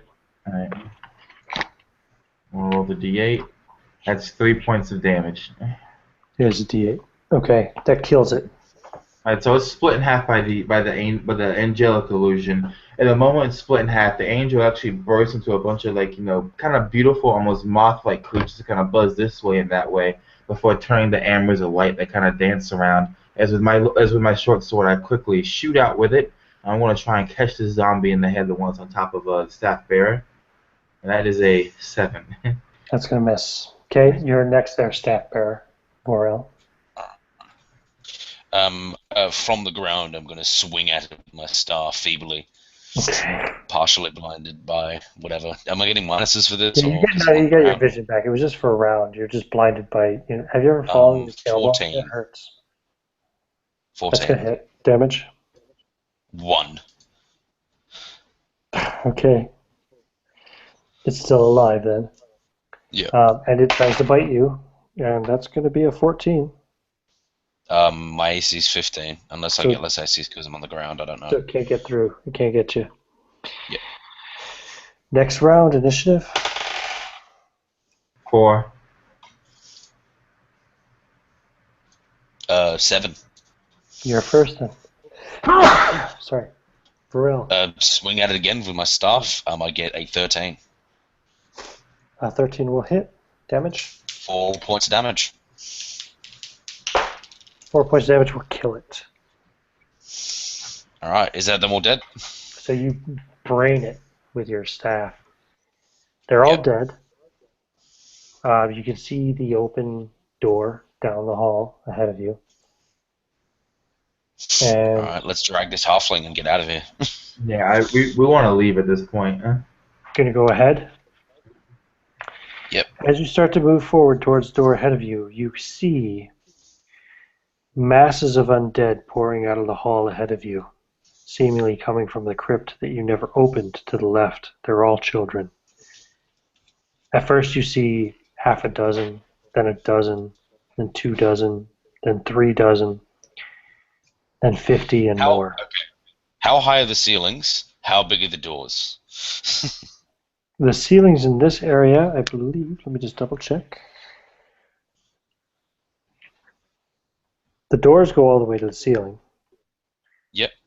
Of course. The ceiling in this area, sorry, is... Did it say? I thought it said somewhere here. 30 foot high. All right. I want to cast fly. Okay. You can I do want to that. get the fuck out of here. You cast fly and begin to fly. Yeah. My character's going to be flying out of here. He doesn't see himself living. Okay. What is Dimitri doing? Basically, like As you see him flying away from you. Yeah, basically, I cast the fly spell and I look to him and I just say sorry as I rise up in the sky. Well, and so these demon fetuses are running at me, right? Yeah, they're coming towards you rapidly. There's a door between you and them. It's open at the moment. So what I'm gonna do is I'm gonna open my grandma and take out this small sliver of a page. It's not even a full page. It's been burnt and everything. And I ball it up and I eat it. And I drank from my water skin. Paper is hard as hell to fucking swallow.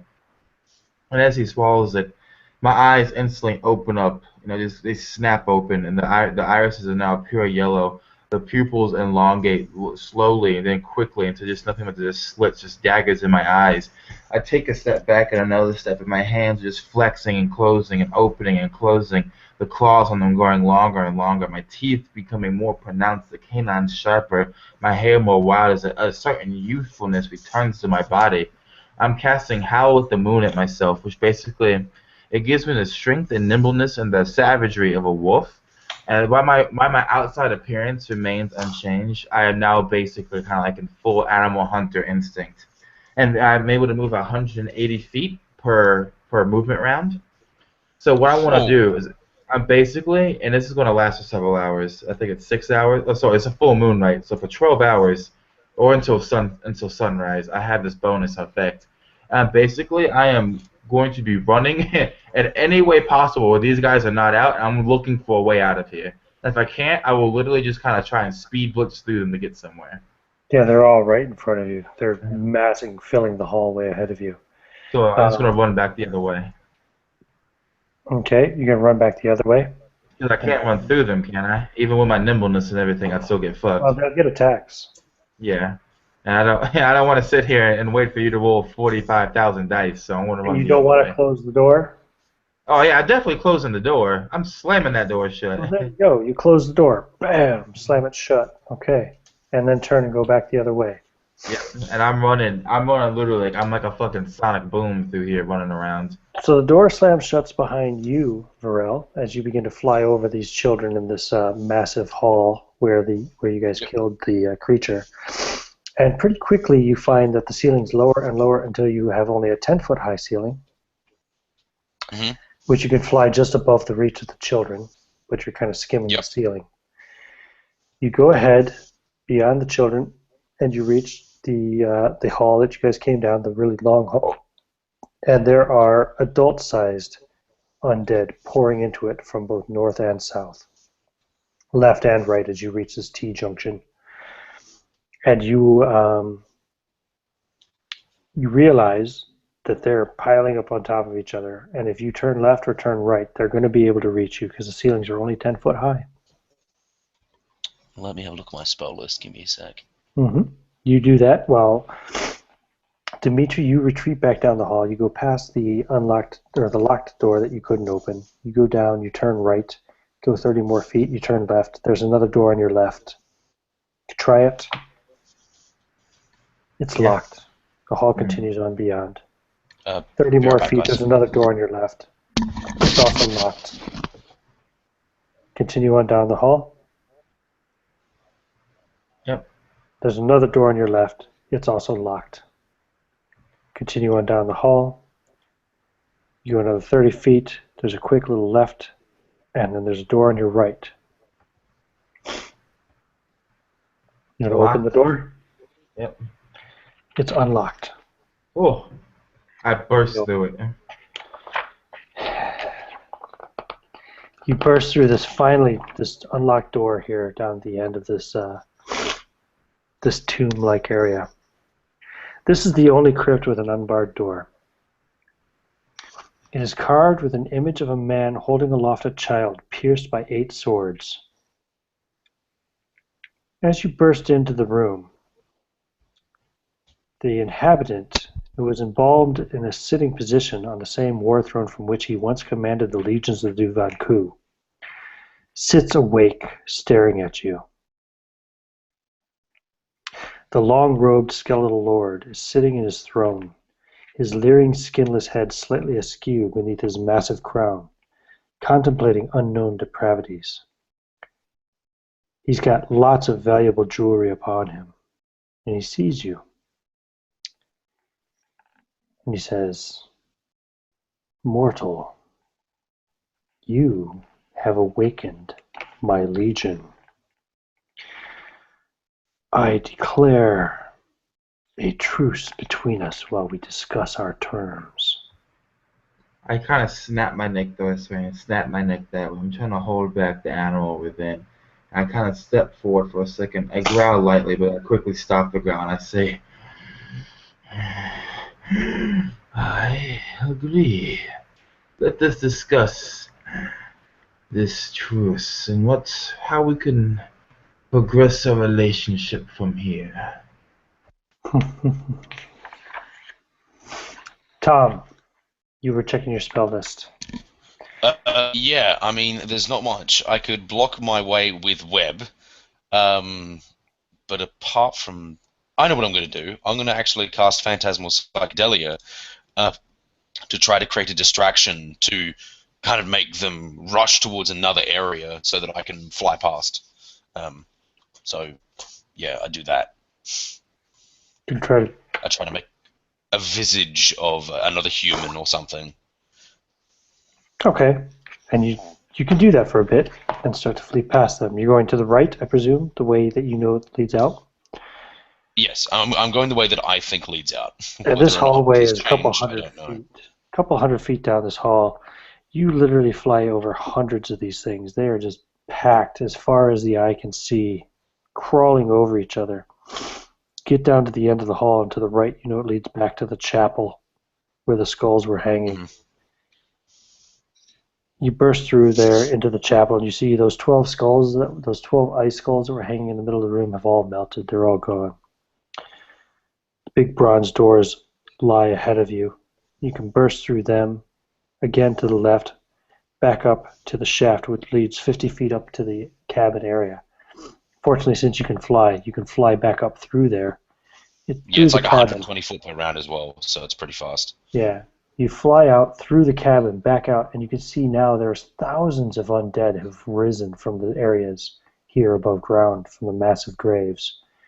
And they are pouring down the mountainside towards the city below. Well, I'm just going to try to find a place, just GDFO, like staying low to the ground, because I like the spell. Mm-hmm. You can go for a tree, maybe? Yeah, I'd probably say that at this point the spell's probably actually running out. Like, it's not that long. Fly. How long is it? Yeah, no, I'd say it's probably going to be running out soon. Yeah. So you want to get to the tree? Yeah, I want to get to a tree. Yeah. And there's the big hanging tree there. Still bleeding from the wound you guys gave to it hours ago. Well, if that's the closest tree that I can use, I'm just going to have to use it. Yep. You perch in the tree. It doesn't do anything. And you can see these thousands of undead pouring down the mountainside, down towards Zeke's hut in the village below. Back inside, Dimitri, the man says to you, I have been trapped here in this room for over 700 years, forbidden to leave this place until beings from the surface request me lead an army.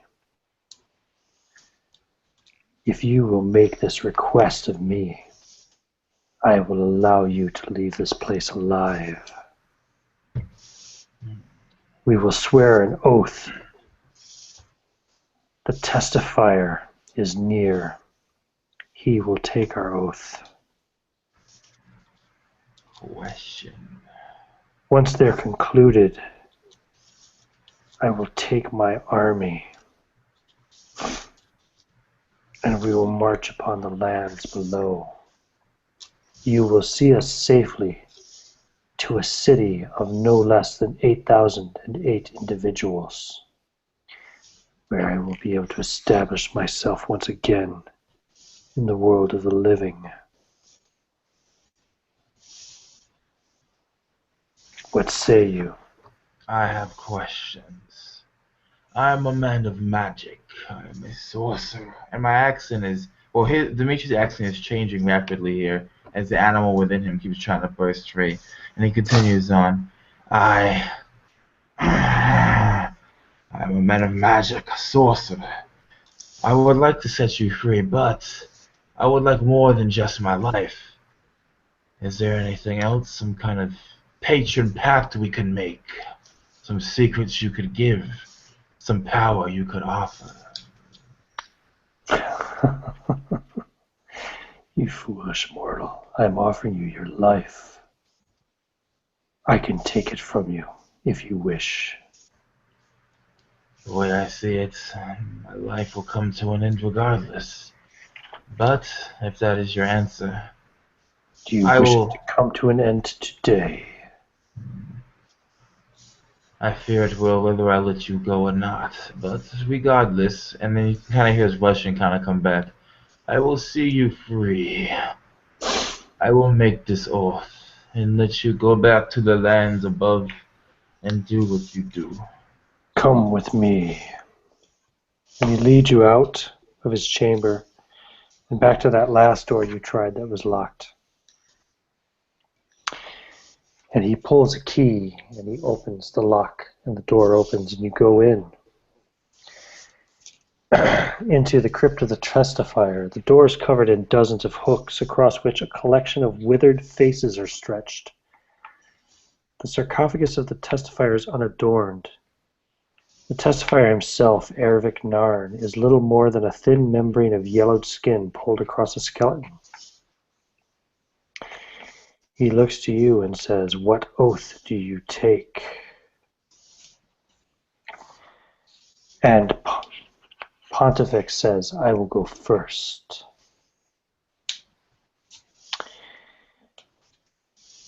He walks to the testifier and says, "I, Praetor Pontifex Cyrus Carnathrax Maximus, hereby inculcate this oath to never, by means direct or indirect, harm this mortal I now look upon, who is known by the name Dmitri."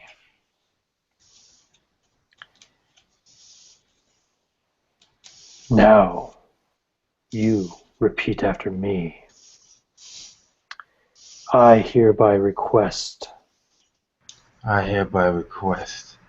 that he lead the armies of this place that he lead the armies of this place on the field of battle on the field of battle and swear to aid Praetor Pontifex Cyrus Carnathrax Maximus. and swear to and as he's trying to finish out the rest of the oath, he grabs his chest. Now this is an old man. He's in his 60s and his 70s. And his body just cannot handle the magic that he's put it through. This is a spell he would only use for a small amount of time. If anything, he would use it on another person, preferably the halfling to save him. His body, weak, frail, and old, having been through the battle, having been fighting, has been casting way too much magic for his own good, begins to succumb as he has a heart attack, and he dies before he can say the final words of the oath. No! He falls down dead. So you die, and the oath is unfulfilled, and he cannot leave this place with his army. However, there are still the 3,000 plus undead of the victims that were slain by his cult, who will be descending upon the village below. What do we call it? What do we call it? Doncaster? Something like that. But that's not the tale we're here to tell. So this will end Death Frost Doom. Congratulations, Tom. Varel got away alive. Hooray! Like the pussy he is. So yeah, we'll just close out then. I'll let you guys say anything you want to say. I just want to say thanks for playing. Andrew, are you still there? Yep, I'm here. That was really funny. That was a really funny ending, Marquise. I thought it was a really fun game. I love Lamentations of the Flame Princess. I definitely play in more. Check out Ian's channel. Check out the OSG, the W3, everyone's channel here. You guys know how plugs work. Just do it. Do it. Yeah. Marquise. Yeah, it was a really fun game. I really enjoyed playing Lamentations. I hope I wasn't too chuckle-fuck at the end there, but I felt like an old man at this point. Probably just going to die of a heart attack. And I feel like if there's a continuation of this, there's going to be a story when they see this old man's body just lying down there. That being said, do check out Ian's channel, Fantastic Dimensions. I do love this channel. Go check out the OSG if you want to play some games. Check out my channel if you want to watch some games, Tactical Strider, and that's about it. Yeah. Excellent. Yeah. First time playing Lamentations. I haven't actually played anything with Shadowrun for a while, so that's good. If you want to watch Shadowrun, head to my channel, Something About Tabletop. Everyone's plugged the OSG. It's great. Yeah, that's it. Excellent. Thanks very much.